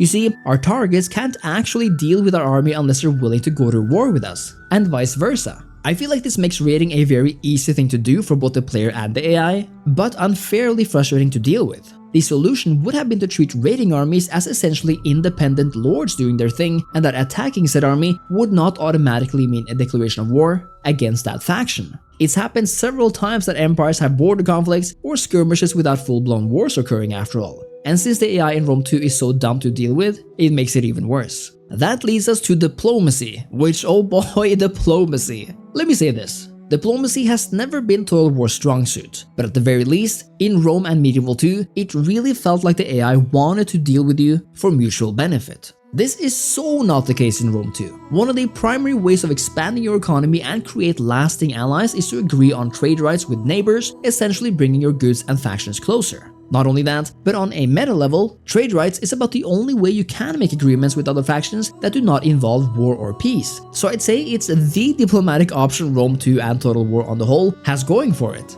especially now that the concept of map information is long since gone. But in Rome 2, basically no faction wishes to trade with you unless you're sitting on a goldmine of resources. That's right, somehow, factions' willingness to trade is based on your own resources and how much you produce. This could make sense if we were playing a functioning game, where trade rights were a lot more complicated. But we're not, and it makes no sense that a one city faction won't trade with you because of a lack of resources on your part. In fact, I'd say that trade is so fundamental to a Total War game that even factions that despise each other should foreseeably be able to trade with each other. But to try to trade with a faction that is mildly inconvenienced by you, and it's not just gonna happen for the most part, at least not in the early game. Rome 2 does admittedly add 3 new diplomatic systems depending on who you're playing as. It's now possible to conduct non-aggression pacts with each other, meaning a kind of first step towards better relations, where you agree to not attack each other. This is no alliance, but a modifier that if broken, will give the aggressor a massive reputation penalty with its neighbors. The AI sometimes breaks it without warning though, but it's a really cool feature in concept. Second, we have the defensive alliance feature, which is not a full alliance, but an alliance that kicks in if either of the factions are attacked, prompting the other faction to hopefully intervene in the war. This is also one step closer to better relations, and a useful alliance option to have if you feel like you're gonna be in danger soon. Finally, the absolutely best diplomatic innovation in Rome 2 is the inclusion of the Confederation feature. This allows factions with good enough relations to come together and become a larger united faction, essentially incorporating one into the other by way of diplomatic annexation. This is such a great feature that it's only massively undercut by the fact that it's only open to certain factions, and with the restriction of needing to be used on similar faction to yours. For example, other Gallic factions, if you're also part of Gaul. Truly, Confederation could have been a feature restricted to barbarians like this as a simpler way of reaching annexation, while we also could have had a generic diplomatic annexation feature open to all factions. What Rome 2 and Total War on the whole except for 3 Kingdoms lack, and perhaps Troy and now Pharaoh soon, is such a diplomatic annexation feature. Because vassals in Rome 2 and truly any Total War game are useless pieces of nobodies that would rather betray you with bloodshed than help their grandmother put the kettle on. It's such a shame, especially in a game focused on Rome, perhaps the empire based on annexing its multi-stage vassals. As such, being able to confederate other factions as barbarians is a good thing to have, but I wish it was fleshed out more and made available to every faction out there. Diplomacy is a key component in any strategy game, and if there is one aspect of the Rome 2 campaign that could have truly used an update, it might just be diplomacy. The AI is just unreliable, either too passive or too aggressive, and is generally just unwilling to deal with you unless your relations are crazy good, or you're sitting on a massive reserve of goods compared to them. It's just kinda weird, and the lack of deeper diplomatic options truly makes me wish for CA to take a hard look at what they did with 3 Kingdoms, and just add those elements to every game they make from now on. Sadly, so many of those options didn't even make it into their very next games, so I doubt that'll happen anytime soon, but a guy can dream, right? I guess my biggest wish is that the AI would be more open to pragmatism. Not everything has to be either or. And really, depending on your situation, I feel like it should be possible to conduct business even while actively disliking each other. The prime time for such action probably being while the effects of a peace agreement is still ongoing, and where both states could benefit from trade and reconstruction. Similarly, I feel like enemy factions are either randomly super willing to negotiate peace agreements or absolutely not willing at all, even though you might be sieging down their last city. It's so random and frustrating that Total War seriously need to create a paradigm for how this all works, since diplomacy really should be a valid tactic for playing these games rather than just an afterthought. Technology is a major focal point of Total War games post-Empire Total War, and Rome 2 is no different. It's there to give you innovations you didn't begin the game with, but to first and foremost unlock new buildings. Sadly, Rome 2 does very little, if nothing, to actually innovate in the tech department, and for the most part, I'd say technology in the Grand Campaign is far too focused on tiny, incremental changes that the player won't ever really notice. I really don't care for tech systems that are 90% based on tiny percentage changes in income or production output in various ways, because the changes are so small, you're absolutely not going to feel them. The tech tree is divided into a military and a civic section, and further subdivided into aspects of these. It's an okay design choice, and it does make you decide which route is best for you at any given time. I just don't think that a tech tree should have so much say in which buildings you can raise this early on in the game though. I think alongside other changes, we could have had a system where certain tiers of tech wouldn't actually unlock until you developed your empire enough. But the fact is that truly every innovation, every feature of empire development you do not begin with on turn 1 is dictated by the tech tree. Think about that for a second. There are no true reforms in Rome 2 to transition you from one generation of Roman soldiers to the next as it was in Rome 1. There is nothing organic or immersive about this tech system at all. It's only there to once again artificially evolve your faction because Rome 2 doesn't know how to organically do so, even though Total War games of old actually did. As you can probably tell by now, so many of Rome 2 systems are just that. Systems, paradigms in which you exist to act in certain ways purely because the systems tell you this is how it has to be. The thing is, this is pure malarkey, since we know that it really doesn't have to be this way. The last major aspect of the campaign deals with objectives, and even though we've had campaign missions and the like in the past, these are way more defined. Rome 2's campaign objectives are essentially a way to guide your campaign's direction, but also to restrict you, while at the same time providing you with a gold bonus if you manage to complete all the objectives belonging to a set. Missions range from occupying a number of provinces, to having recruited a certain number of units, being at war with certain factions, and so on, and they're kinda meant to resemble Rome's path to greatness, but there are campaign missions for every faction, so they are personalized on a per faction basis, which is very good admittedly. I am generally a fan of campaign faction missions as an option to guide the player in a historical direction, since in the end, it's all optional, and you don't have to follow them. But when it comes down to it, Rome 2's objectives are lackluster. The only reward is gold after all, and the objectives don't ever utilize the game's mechanics to actually make completing the objectives a lot more rewarding. For example, the game could have given you a Latin cultural boost if you managed to completely control Magna Graecia in the start of the game, or for example giving you a decrease to navy upkeep if you completed the objective while remaining at war with Carthage. Additionally, if you managed to defeat Carthage, as the next set of objectives ask you to do, it would be so much more meaningful and immersive if you received a 20-turn loyalty bonus from the other political families in your faction, perhaps in turn for a rise in the price of salt or something. Do you see what I'm going for here? Making these objectives purely a matter of obtaining more or less gold severely diminish the meaningfulness and the fun of completing them. There are just so many things Rome 2 could have done with their systems with just a little bit more thinking, but at virtually every turn, Rome 2 stops short of true greatness, which at the end of the day makes the overall experience that much more lacking. Despite all the flaws, I think Rome 2's campaign offers a foundation that can be fun and interesting after all the updates and improvements. But to be honest with you, there's no way you'll catch me playing the vanilla version, i.e. the game that comes with the box of Rome 2.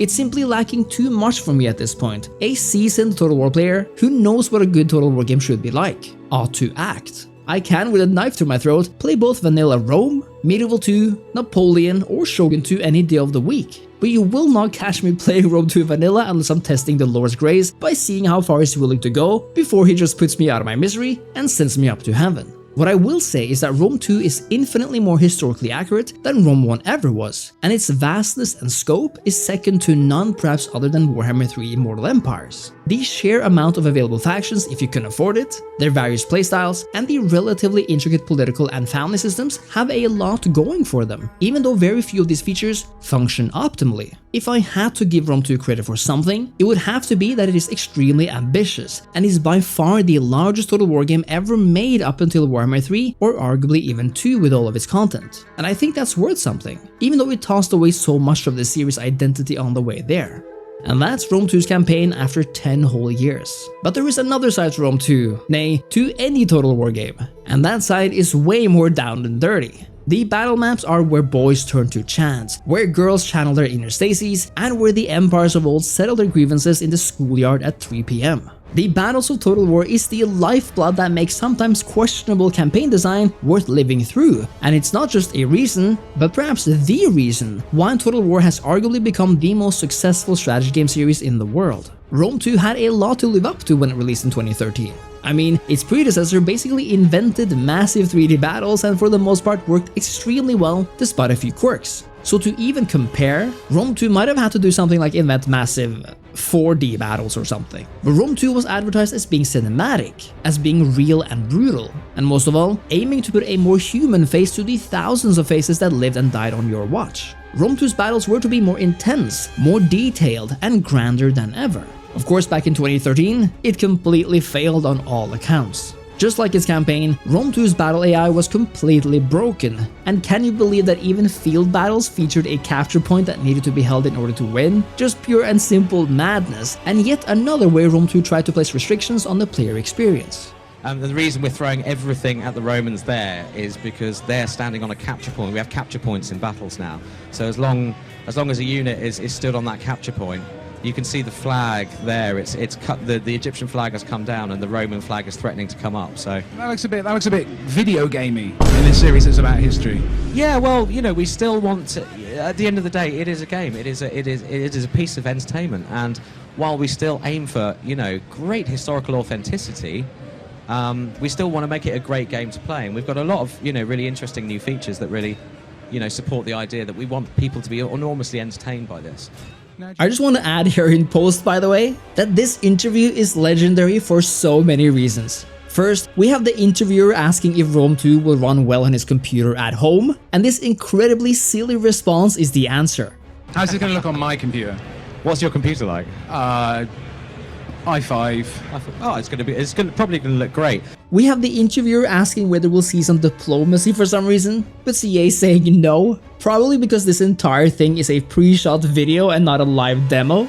Right, so we're looking at the overview. Yeah, we're going to see some diplomacy coming out. Sorry? We're going to see some diplomacy, or? So yeah, we haven't got any diplomacy in this demo here, but what we're seeing here is some of the features of the campaign mode. We've got the great wonders of the ancient world here, for example. So the interviewer asking whether Total War for some reason will have a hard time due to the consoles releasing soon. So I mean, when's the game out? So September the 3rd, we're out. And do you not think that's a little bit too close to some of the next-gen excitement we're feeling right now? I don't think so. I think we can come out fighting, I think.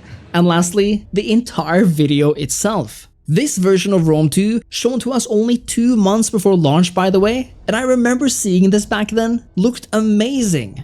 I mean, it still looks amazing, damn it! The campaign map looks beautiful, the contrast awesome, everything looks soft yet sharp at the same time, and that is incredible considering we're watching this through a 720p video on a supposedly mid-range computer that can't V-Sync to save its life. I mean, look at these battles. Still so dark, realistic and epic looking. Still so reminiscent of that old Carthage demo, but almost looking better here. The fact that the final product turned out to be so far from this is just completely unethical and should be considered as nothing less than a black stain on Creative Assembly's honor as a company for releasing a product that looked and felt nothing like this. Luckily, Rome 2 is a completely different beast in 2023 no matter how you spin it. But that doesn't mean it's perfect. There are many facets to a good Total War battle, and some of them change from game to game even though the overall system works largely in the same way. There's the visual aspect, the mechanical aspect, and the vibes aspect, of course, the latter to some extent being an amalgamation of the former. As I did with campaign, so shall I do here. Right now, I'm showing you the original visuals of the game, the thing you'll see if you apply no other outside factors. Rome 2 on the highest settings still more than holds up in 2023, I'd say, even though there are a few rough edges here. For example, I find that the lighting of Rome 2 is extremely variable, making units and buildings look downright gorgeous or just ugly as sin. I still struggle to understand Rome 2 because of this. Because where at least Rome 1 looked so consistent in every way, with its graphics actually being revolutionary for this period, Rome 2 can be the best or the worst thing you ever saw. Perhaps it's something about how the cities are placed in the world, how they sometimes don't seem to fit into the game world really, or perhaps they look so realistic that the lighting and anti-aliasing can't really keep up. Because when we apply some reshade magic, Rome 2 can indeed look a whole lot better. A bit more cinematic, a bit softer here, a bit sharper there, and on the whole a lot better. When looking at these images, I still find it incredible that Rome 2 came out in 2013 and still compete with and completely stomps on much of the competition 10 whole years later. But I think it stands as a testament to how much Creative Assembly, despite it all, managed to innovate visually and pour into their biggest titles back then. Coupled with the somewhat more recent 64-bit engine update, Rome 2 even runs quite well, even though it certainly could have been even better optimized. As a classical warfare-focused game, Rome 2 faces the same challenges and opportunities as most of the Total War library. For the most part, we're dealing with swordsmen, spearmen, bow, javelin, and slingermen, cavalry, catapults, and other siege weapons, most of these ranging from lightly to heavily armored variants. From a conceptual standpoint, if you love the up-close and personal style of warfare, which Total War was built on, then chances are you're inclined to love Rome 2's battles as well. Of course, there is more to battles than just concepts. On the surface, things look mostly great. Units are detailed, they're not perfectly spaced and look natural both when standing and marching. Javelins and arrows feel like they're flying naturally and quickly towards the enemy, and extra points for having javelins actually impale the soldiers they hit. In terms of detail, at its best, there is still little that can compare to Rome 2 in many ways, especially seeing how it did all of this 10 years ago. People often talk about how Rome 1 and Medieval 2 felt so much more natural to play than many of the later games. That when CA made the transition to the latest Warscape engine and more matched combat, a part of the magic had been lost. Critics cite units that don't feel as weighty or more floaty, words that don't really say much but at the same time say everything. It's weird, but you kinda have to feel your way there, and I think you know it when you play it. But in terms of floatiness, Rome 2 is certainly not the worst offender, but what I feel is the main factor that contributes to Rome 2's floaty or quote-unquote cheap feel is the pacing of battle. You see, the battles of Rome 2 are fairly short. I think about the average time spent on the battlefield is about 3 to 5 minutes per field battle, which doesn't really cut it. The trick is that the morale of units in Rome 2, at least on regular difficulties, are broken so easily that fights are over before they feel like they should really begin.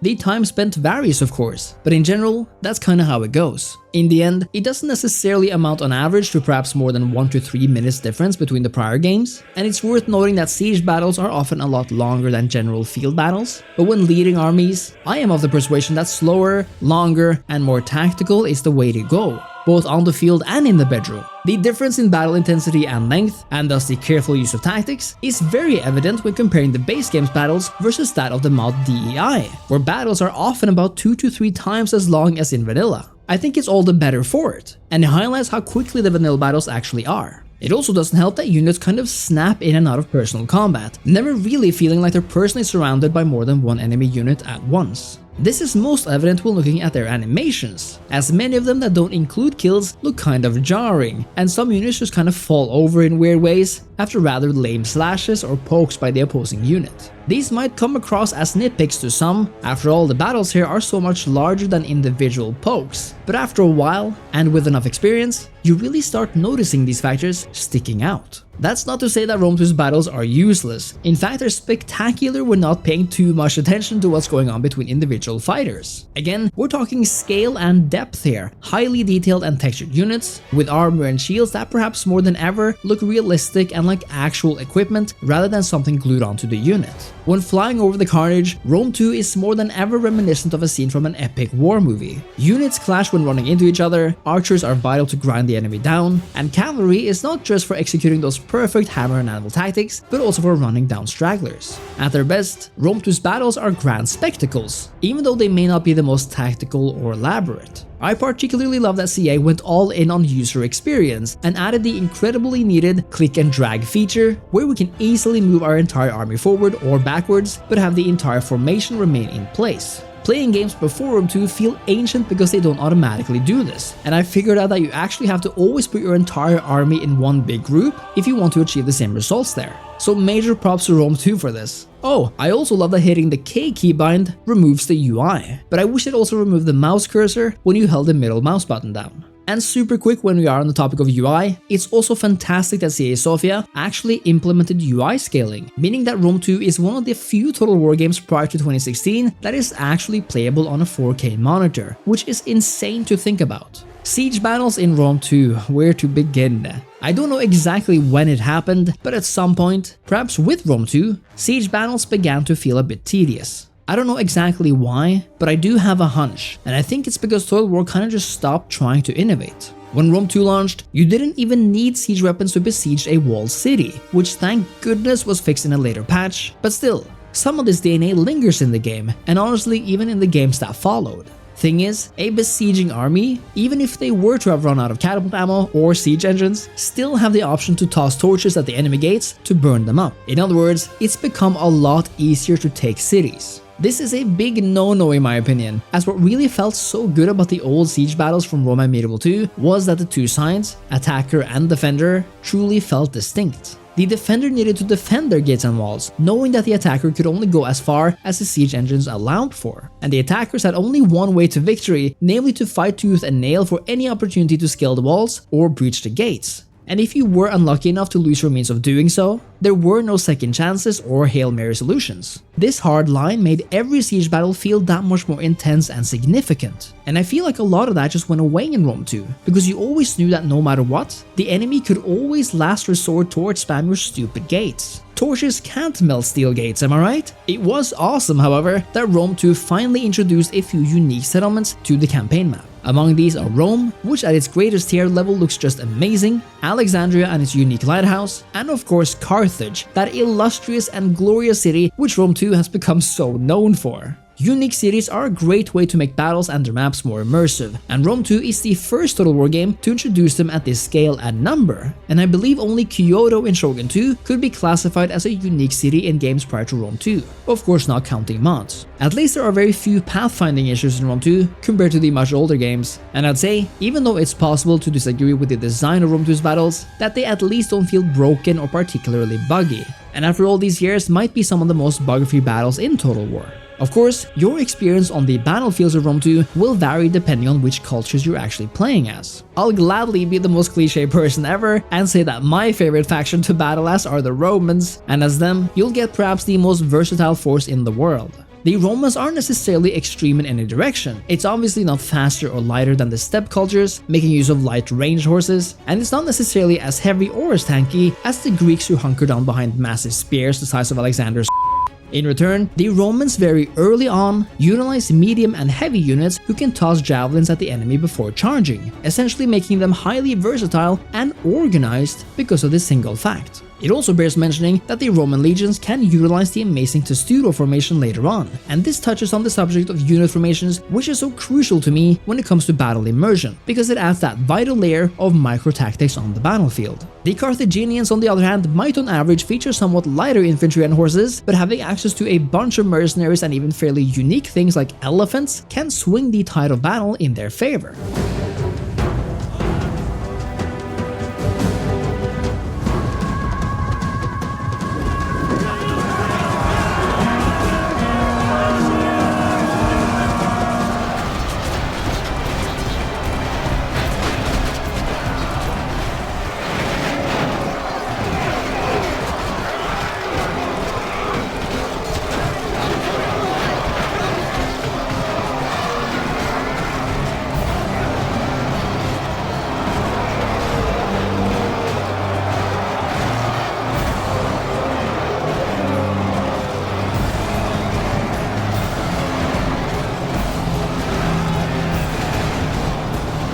As mentioned, the Greeks are heavy infantry lovers who move slowly, and while it might be tough to fight them head on, countering them with range-based armies can lead to surprising victories. And while many of the Gallic nations sport less organized units than the Romans, they do indeed have some jokers up their sleeve, who either sports devastating amounts of attack or morale that they make up a real threat. There are so many more smaller or bigger variations of these cultures and styles out there, and we will get back to some of these later on. But the fact that Rome 2 is so vast in its representation that you are bound to find a style of fighting that you love, and in an ancient world with so many awesome cultures represented, when everything comes together, Rome 2 still offers some of the most amazing battle scenes out there.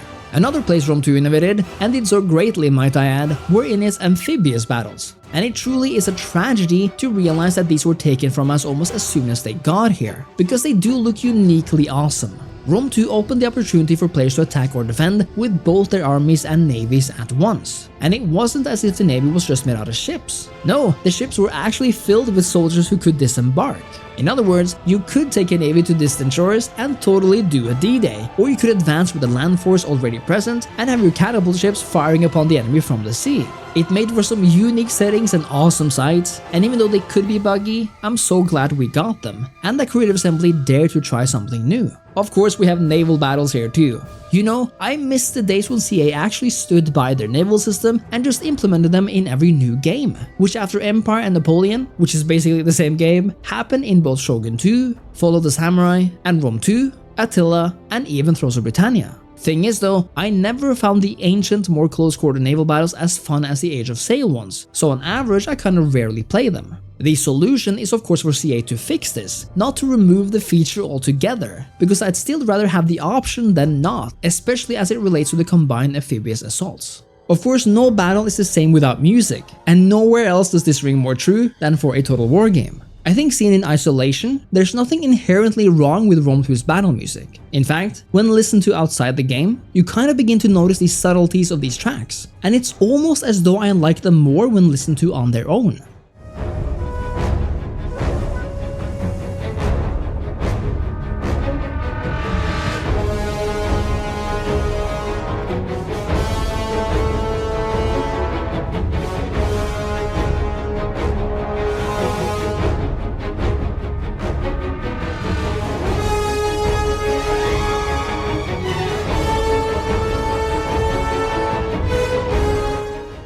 The thing is though, that in battle, because of the lack of coherent melodies and strong tunes, these tracks, ironically, despite their bombastic trumpets and variations, kinda just get lost in the noise of battle. Rome 2's music do have a melody, but it's subtle.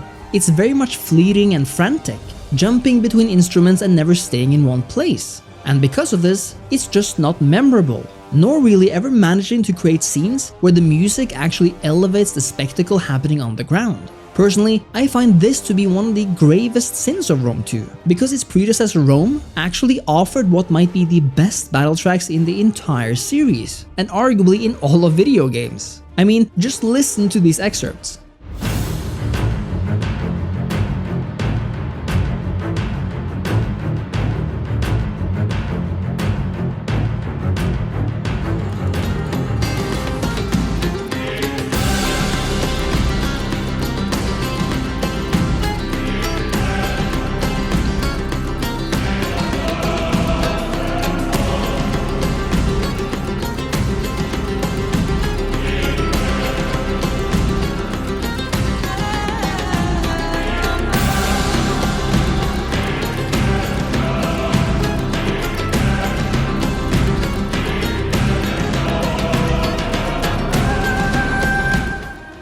No wonder you wanted to play every freaking battle, because this soundtrack never quits. And oddly enough, despite everything else I've said in this entire critique, the complete and utter superiority of the music of Rome 1 over 2 might be in the end what ends up as the most depressing to me, because in my opinion, Total War games live and die on their music. You can have the greatest game, but if the music is boring or just not interesting, then it actively harms the entire atmosphere. For Rome 1, the soundtrack elevated that game to entirely new heights, and I dare say it's partially why it's so fondly remembered all these years later. But for Rome 2, the music did virtually nothing for its battles, and its approach to soundtrack theory might have actively harmed it. Even though I spend the vast majority of time playing Rome 2 in single player, the game also has a multiplayer side. Custom battles are perhaps the easiest way to find some rando to play with, but I am a campaign player first, and Rome 2 continues the trend that began with Napoleon, or if you want to be pedantic about it, the public campaign multiplayer beta for Empire, which offers a one-on-one campaign. I am still wondering why Creative Assembly has such a hard time with expanding their multiplayer offering, something they admittedly did with Warhammer 3, but then went back to one-on-one in Pharaoh, let alone adding that hot seat option for local multiplayer campaigns. All in all, the multiplayer offering is as bare bones as it gets, but it is at least there, which is more than I can say for a bunch of other features. And that pretty much does it for Rome 2's Grand Campaign and main offerings. But as has been the main theme throughout this critique, there is more to Rome 2 than the Grand Campaign and what was there at launch. Rome 2 has been expanded upon so many times that it's actually quite wild, and if every Total War game had this level of support, we'd be looking at a totally different series altogether. I want to start with culture packs first, because they are related to the Grand Campaign. As mentioned, I think culture packs are interesting concepts insofar as they bring something new to the game. But the shame about Rome 2's culture packs are that, yes, they do bring something new, but their main selling point is that they unlock already existing factions. This was unheard of in the past, and it should be a major no-no now as well. Culture packs would have been completely fine if they were sold with the premise of adding new mechanics and features to the factions presented, but it is a different thing when 50% of the purchase reason can be chalked down to simply unlocking something behind a paywall. And even then, it's not like Rome 2's culture packs completely changes how you play.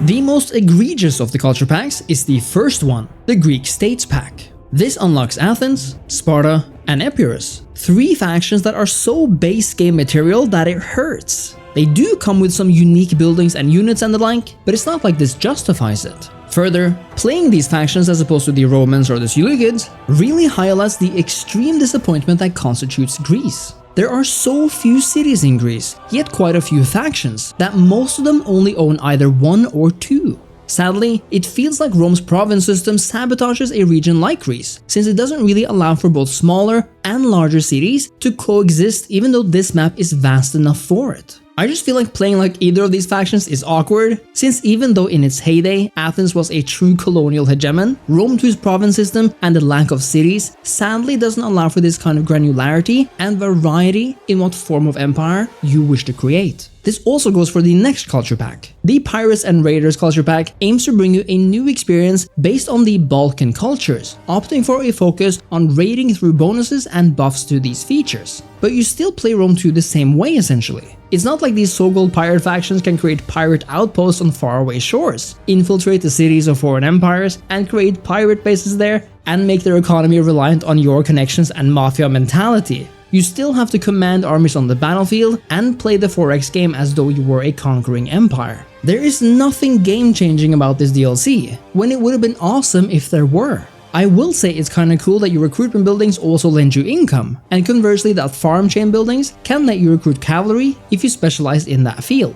But other than that, I don't find that the experience changes enough for me to want to play them over my other favorite culture groups. I think the culture pack that mostly justifies its existence is the Desert Kingdoms pack, mostly because these factions are outside of the inner core of fundamental factions in Rome 2, but also because these factions inherently act more like the empires surrounding them. Both Massalia in Numidia and Kush below Egypt are realistic to imagine as empire builders in the classical sense. I still find that Rome 2's diplomatic systems do not allow for the type of economic gameplay mechanics you'd want from a faction like Kush though, where trade routes and valuable resources could make you an even more important player if the mechanics were there to support you. I do think it's awesome though that these desert factions, depending on where they're located in the world, bring with them influences from the regional power they're closest to. The Numidians can sport desert legionaries, and Nabatea offers desert hoplites, meaning we have Roman and Greek influences present in these factions. I want to reiterate that these culture packs, while adding factions, units, and a few tweaks to buffs and debuffs, they fundamentally do not offer new Total War experiences other than the regular change you get from changing the faction you're playing as. Creative Assembly might have learned their lesson post-Warhammer, with every new lord there having their own unique mechanics or spin on things, but this is not the case in Rome 2. And while it is valid to want to play as new cultures in different regions, there is not enough here for me to personally want to recommend any of these culture packs unless you have a personal affinity towards them and they're also on sale. Onto the main meat of Rome 2's DLC now, and we're finally talking expansions. In my opinion, the main meat of a good old Total War DLC is the expansion. That experience where you get a whole new map with a remixed set of factions, new technologies, and the whole shebang. In other words, a new experience. The fact that expansion campaigns on the whole is where Total War offer new stuff in their games kinda sucks to be honest. But Rome 2 might ironically be where this is not the case, since as we've seen, CA actually came back to improve on the Grand Campaign years later. But that doesn't necessarily mean that what makes it into an expansion also manages to improve the Grand Campaign, which I truly implore Creative Assembly to start thinking about doing. The first expansion, or as they are now called, Campaign Pack for Rome 2, is Caesar in Gaul. What I'd like to call a very natural first step for a Roman-themed game indeed. Caesar in Gaul adds a whole new map to Rome 2 focused on Gaul and parts of northern Italy. I've always loved focused maps, because I find that they appear so much more realistic and immersive than their Grand Campaign counterparts. I mean, in reality, regions are so much more than just one or two cities, and campaign packs like these do help to explore that fact and reality. As such, Caesar in Gaul is mostly about Caesar and his Roman faction, and the many Gallic nations opposed to each other and to him. If you love Gaul and that most classic of Roman wars, and if you crave going up against waves of slightly less powerful versions of Asterix and Obelix, then this is certainly the place to be. Because of the time period of Caesar in Gaul, you actually get immediate access to those classic late Republic legionaries, which is awesome, but I think where Caesar in Gaul truly shines, and this goes for many of these campaign packs by the way, is in the way it changes up your technology tree. In fact, I think calling it technology is just wrong now, and the tech tree should instead be renamed into political maneuvering or something. Because what you essentially do here is make decrees and simulate in-faction political intrigue. What we unlock are historical events essentially, with the first military tech giving you a whole new general, Mark Antony. I love that it's not just about buildings and insignificant upgrades, but now you're actually straight up given more food, you're given more resources, and importantly, more Imperium. Caesar in Gaul toys around with Imperium more than the Grand Campaign, I'd say, because as your Imperium grows, allowing you to field more armies, which you'll absolutely need in this campaign where you're virtually all alone against the world, Imperium also gives you diplomatic penalties with foreign factions and nets you less tax income. What's also interesting is that while the military tech upgrade requires turns to pass like normal, these civic upgrades can be completed in one turn, but now demand gold. This makes them more versatile but also more useful in a pinch. This becomes perhaps extra significant for the Gallic factions, most of whom are from the same Celtic culture. If you remember, Rome 2 allows people from the same tribal cultures to confederate, and since Rome is the big bad wolf of this campaign, as the Gauls, it's your job to unite before they eat you. The diplomatic tree for the Gauls then, instead of first and foremost focusing on more resources and the like, is aimed at improving your bonds with the other tribal factions, so that you as soon as possible can expand and become stronger by joining forces. Caesar in Gaul, therefore, while not the most versatile campaign, becomes interesting for its focused gameplay and interesting dynamics. And add on the fact that we now have 24 turns per year means that seasons and attrition will play a much larger role for your campaigns. It's also the first time that Rome 2 homes in on the actual historical characters like both Caesar and Mark Antony, for example. And as we'll see, this will become a theme going forward. The second campaign pack is Hannibal at the Gates, and by Jupiter, this might be the best darnest Rome 2 expansion out there. Maybe. Hannibal at the Gates takes place during the Second Punic War, and as such is focused on the Western Mediterranean, and the map truly is what steals the show here for me. I mean, this is exactly how I would have wanted the Grand Campaign scale to be, with extreme detailed and defined mountains and hills, forests and coastlines, and a bunch more important and historical cities included. Since we're now also more focused, it allows for Hannibal at the Gates' main gameplay design, namely the war between Rome and Carthage, but importantly, their allies, to flourish. You see, both Rome and Carthage begin this game with defensive allies, military allies, enemies, and even client states, meaning we have ourselves a war between superpowers from the get-go. This sort of established faction dynamic is something that completely turns the Grand Campaign's starting position on its head, not just because you begin as rather powerful now, but because you have so many factions you deal closely with from the beginning. You see, more than anything, Hannibal at the Gates is actually about getting your alliance to victory rather than just your own faction. This is also why both Rome and Carthage both have a diplomatic tech tree that strongly focuses on improving relations with various cultures on this map, with one important distinction. The Romans will, alongside the Italians and Africans, improve relations with Iberian peoples, while Carthage, on the other hand, improves it with Celtic factions. This encourages each faction to hit the other where it hurts and with the people the other is closest in proximity to. For you see, even though your alliances and vassals last longer now, a lot can happen in the many turns this campaign spans, especially when the going gets tough and you're seeing your resources depleted. In other words, I love Hannibal at the Gates' focus on constant warfare, but a warfare that demands more than just soldiers. It also requires you to mind your relations at all times, because while Hannibal is at the gates, backstabbers might just be lurking behind the walls as well. There are 3 things about this campaign I'll say that I wish were improved upon. First is an extremely annoying visual bug where the coastlines are jagged and pixelated, a bug I've yet to see anywhere else and which ironically was not present at launch for me, so this might be something that's happened in the past years. Second is the fact that while a focus on diplomatic relations is great, I wish Rome 2 had more tools at its disposal. Rome 2 has no option for faction annexation, other than confederation of course, and so if you do wish to cozy up your vassals just a bit more, you can't, and the only way to truly incorporate them is to go to war. And third, there are other factions here as well, like Syracuse, but sadly there's no updated tech tree or inherently new playstyles for them. It's a shame because while you can certainly try to make your own story here, Syracuse could have been made into a possible second power of sorts, one that could choose to go with either Rome or Carthage, and I wish the tech tree would reflect the campaign like that. In the end though, I love the sheer detail of this map, how rich Italy looks, that massive Sicily is just a beautiful sight to behold, and the focus on massive alliances from the get-go is a game changer, making Hannibal at the Gates one of my favorite Rome 2 campaigns. Next up is Imperator Augustus, a campaign that takes us into the age of the Roman Civil War, with Octavian Augustus, Pompey, Mark Antony, and Lepidus soon to likely find themselves on opposing sides. Other than making a few minor changes to the Grand Campaign map, it takes us a few hundred years into the future and for the most part has us dealing with Roman allies and enemies. I never managed to fall in love with this campaign for some reason. Despite being in the very late Republic, our cities don't reflect that. We might be able to build most tier 1 versions of civic buildings, but they're not built already, and no new tech or options are introduced to the tech tree. In this way, it's not at all anything like the Barbarian Invasion campaign, where you actually begin with massive cities with a ton of stuff built already, because it simultaneously tries to simulate an early game and a late game,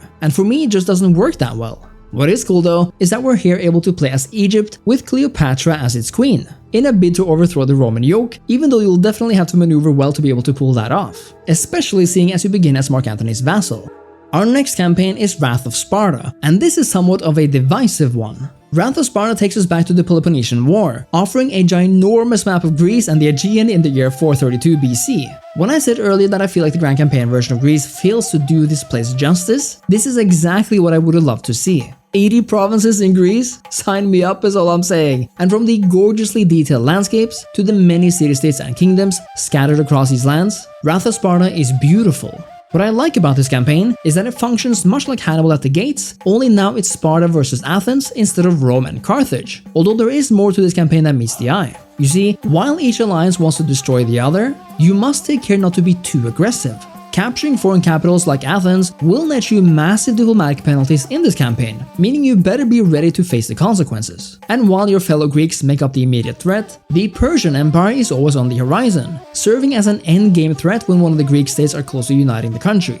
It's a really good setup, but sadly it doesn't go quite far enough. The Greek factions share technology systems, but none of these go to the lengths of Hannibal at the Gates, and for some reason, there is no section dedicated to improving relations with other city-states or anything of the sort for hegemony, and similarly, no way to create confederations. Plus, since the Greeks often fight in similar ways, the battles of this campaign can feel a bit samey since everybody's using hoplites, and it's sad that Persia isn't playable at all. But as long as you love the setting, and are able to take advantage of the units that stand out, Wrath of Sparta really isn't half bad at all. It took 3 whole years for this next campaign to release, but when it did, it became one of the best packs for this game, namely Empire Divided. The question is whether it managed to become so on its own, or if it got help by releasing alongside the Power and Politics update, both courtesy of CA Sofia by the way. I think it definitely helped, and honestly, Empire Divided perhaps should have been an expansion to Attila rather than Rome 2, since it takes place just about 100 years or so before the events of that game. We now find ourselves in a world dominated by Rome, only now the empire is split into several warring factions, each vying for ultimate power. The main protagonist here is Emperor Aurelian, who fights to once again unite Rome against usurpers in the west and even the possible threat of Roman Palmyra in the east. What Empire Divided does to bring this time period even closer though, is that it implements the banditry system, an interesting and unique way of representing lawlessness versus order in your provinces. It's also a cool feature that Empire Divided introduces a new building type, the cult, which represents the breakdown of traditional Roman religion and the introduction of new faiths, one of these being the Christians before they were fully accepted into Roman society. It's a sad fact that Rome 2 doesn't make a distinction between culture and religion, so both Christianity and the other cults are treated as cultures as well, which I think removes some of the possible added depth here. Either way, it's up to you which cults you wish to promote in various provinces, or if you want to promote more than one at the same time. Just be mindful that they might not like each other very much, and even though they do bring some nice bonuses, they're also fairly costly, and since they represent a different culture, may even bring unexpected difficulties to public order and unity of your empire in the long run.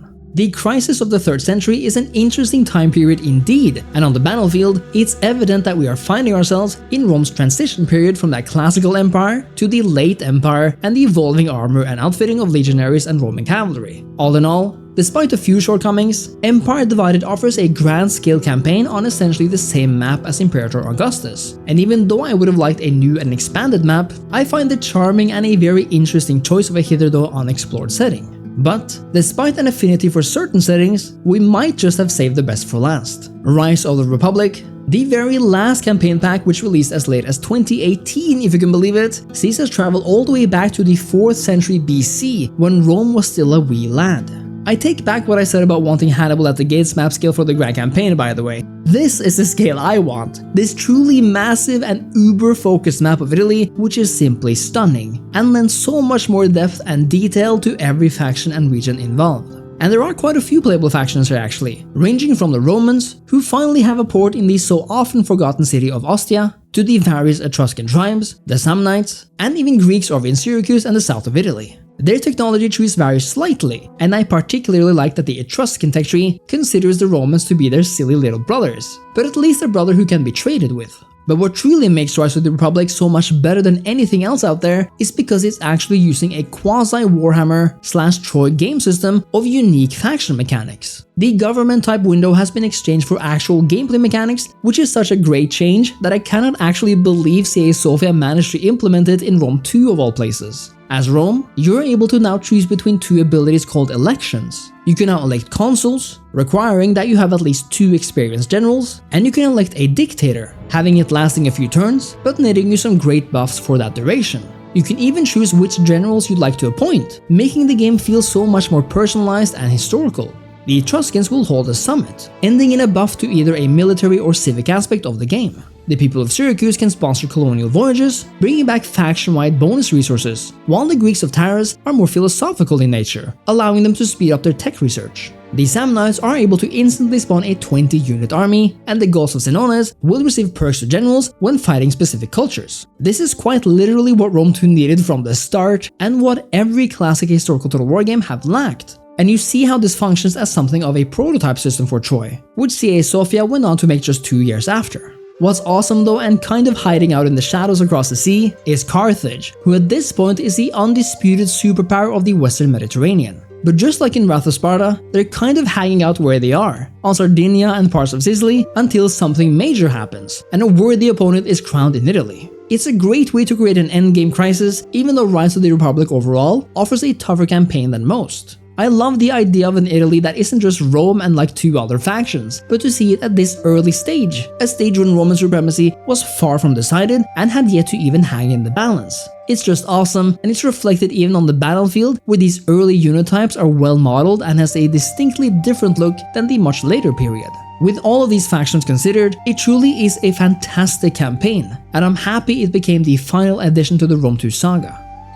From its reveal in 2012 to the final campaign pack in 2018, Rome 2 has been on a longer journey than most games out there, and is such a vastly different product from its release that it's kind of mind-blowing. But I think it's the case for many that if you didn't like Rome 2's fundamental aspects on launch, like the way battles worked, the provinces and so on and so forth, you probably wouldn't enjoy it all those years later either. And that's fair, of course. Rome 2 is not the product I wanted it to be, but it is a simple fact that it has come much closer to fulfill my expectations for it. And in some ways, although not all, as with the mechanics and depth of a campaign like Rise of the Republic, even surpassed them. And with that, we have covered the entirety of Rome 2 as delivered by Creative Assembly, and I hope my insight and opinions have been of at least some value to you. But of course, no Total War game is complete without mods, and I wanted to highlight one game-defining mod in particular which has gone as far as humanly possible to make Rome 2 as close to what I wanted to be in the first place, and this mod is none other than Divide et Impera, DEI for short. And let's hear from 2 of the makers of DEI, Dresden and Cam, on why they began in the first place. My Rome 2 journey begins with Rome 1 and mods like Europa Barbarorum, which I played for thousands of hours. As Rome 2's launch approached, I had wonderful memories of Rome 1, and it was probably not fair of me to expect that level of dedication and authenticity in Rome 2. I tempered my expectations for its launch, but was still very disappointed. I still remember staying up until 3 AM to play the game when it was unlocked after purchasing the Collector's Edition. My experience playing the game that night was one of extreme disappointment and frustration. If anyone else listening to this played Rome 2 at launch, then I probably don't need to go into the gory details, but I was very underwhelmed by the depth of the campaign, the lack of any meaningful character systems, and the simplification of pretty much every feature. The icing on the cake for me was when I finally fought my first battle that night of the game's launch. Every unit blobbed up into a single mass, and it was like playing an arcade game. That experience of Rome 2's launch is what started me down my modding path almost immediately. That night I began making some simple mods to change what I could and learn how to mod Total War games. There were many modders who were helpful, and I soon began making unique mods for the time, such as new campaigns, different campaign starts, and other mods like that. Before the assembly kit was released, these were very difficult due to the way start-post modding works. As I began modding more and more complex features, I was approached by a few other modders who were doing unit and battle mods. They wanted to combine forces into one mod that aimed to be an overhaul of all the game's systems. That mod was named Divide et Impera, or Divide et Impera to most people, DEI. As we began creating the overhaul, the most difficult time was probably the first year. Not only did we have to contend with almost 20 patches to combat the release mess, many of them in that first year, we also had some of our original founders either disappear or stop modding.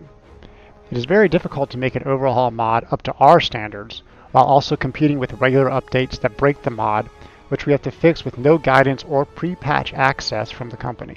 However, we found new modders who picked up the mantle and continued the project from all over the world. I had no idea at the time that meeting those other modders and starting an overhaul project would consume the next decade of my life. I went on to meet dozens of other wonderful modders like Cam, who all contributed tons of time and effort into DEI over the years. Our goal was to provide more interesting and complex game mechanics while pushing toward historical authenticity tempered by gameplay considerations. I think we achieved that goal. Hey people, Cam here. My journey of Total War games began with first Shogun Total War, and the sheer scale and presentation of combat just blew me right away. And then we had the bar set even higher once first Rome Total War was released, and the mods for it were something else. Europa Barbarorum was something that inspired me heavily, and I'm still taking inspiration from it even up to this day in my modding work.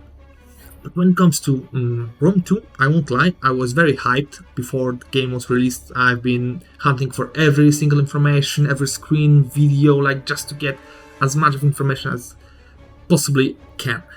And when it comes to like the screens or videos we had before release, the game looked amazing. And then it was released and it was less amazing, to put it mildly. I know I've been using mods for it, I think since like first week or two, at least as soon as we could use mods for Rome 2. And game got better.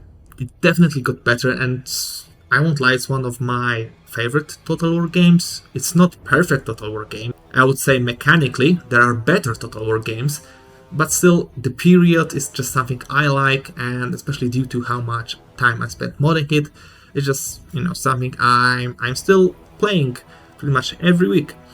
And when it comes to my modding work, initially actually I didn't mod Dividend Impera. I volunteered to become part of community manager team, so running Facebook page, moderating forums and so on. But once the day Dividend Impera creator Sela went missing, I stepped in and I started to take over battle system and try to polish it and try to maneuver around the patches that were released for Rome 2, and I'm quite happy with the state of combat. It's not perfect, but it's the best combat I can get out of the engine when it comes to both like single player, multiplayer balance and so on.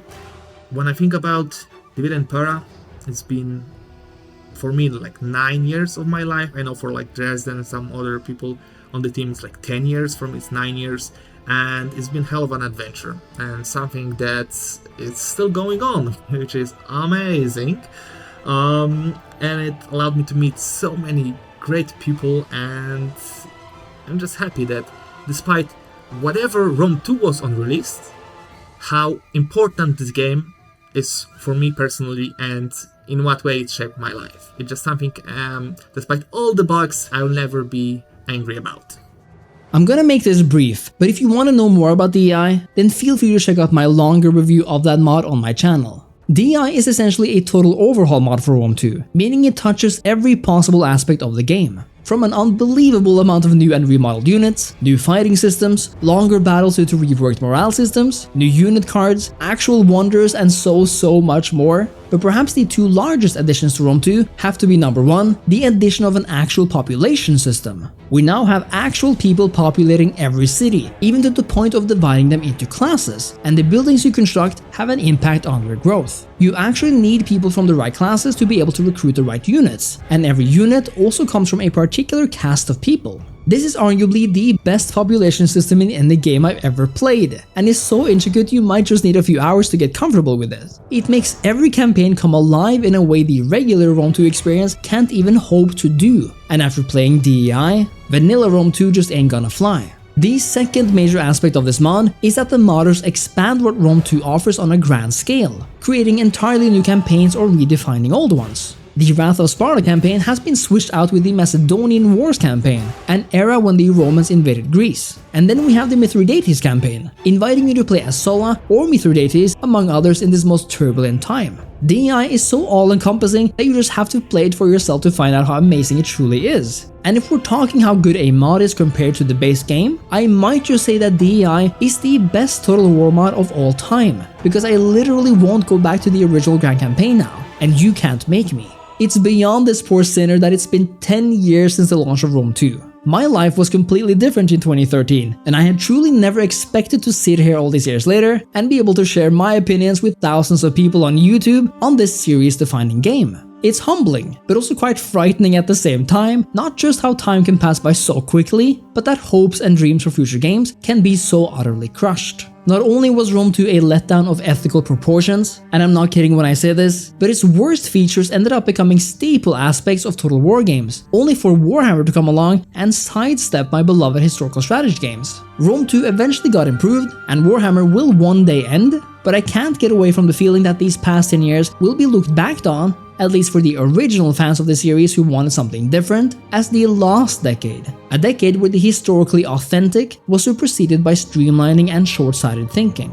It's all bad, and there have been high points, and I certainly won't sit here and say that Warhammer 3 isn't an amazing achievement or a well thought out experiment. What I am saying though, is that I wish Rome 2 was better than it was, and even better than it became. It's a game that is incredibly ambitious and somehow often manages the impossible by still being amazing looking 10 years later, but the details are what's most often lacking, and as we know, that is where perfection lies. Despite it all, I still want a Total War Rome 3. Hell, it's been 10 years, and even now I've still yet to lose hope. But the legacy of Rome 2 still casts a shadow over Creative Assembly, and even in their latest game Total War Pharaoh, the DNA of Rome 2 is evident. I think CA desperately needs a new engine to make the next historical Total War not just feel different and add micro changes, but to accomplish a complete paradigm shift. To stray away from the currents of the past and to reinvent what it means to play Total War. And this time, I only hope it comes without a simplification of systems and another 10-year drought of major historical titles. Thank you so much for watching. This critique demanded a massive amount of work, and I want to thank everyone involved and who contributed to making it even better. Let me know your thoughts on Rome 2 throughout the years in the comments, and remember to leave a like and subscribe to the channel. It would also mean the world to me if you decided to join the channel as a member, which really helps support my work and will let me bring you more videos just like this one. Thanks again, Roma Invicta, and furthermore, I believe that Total War Attila's performance must be fixed. And I'll see you next time. Cheers.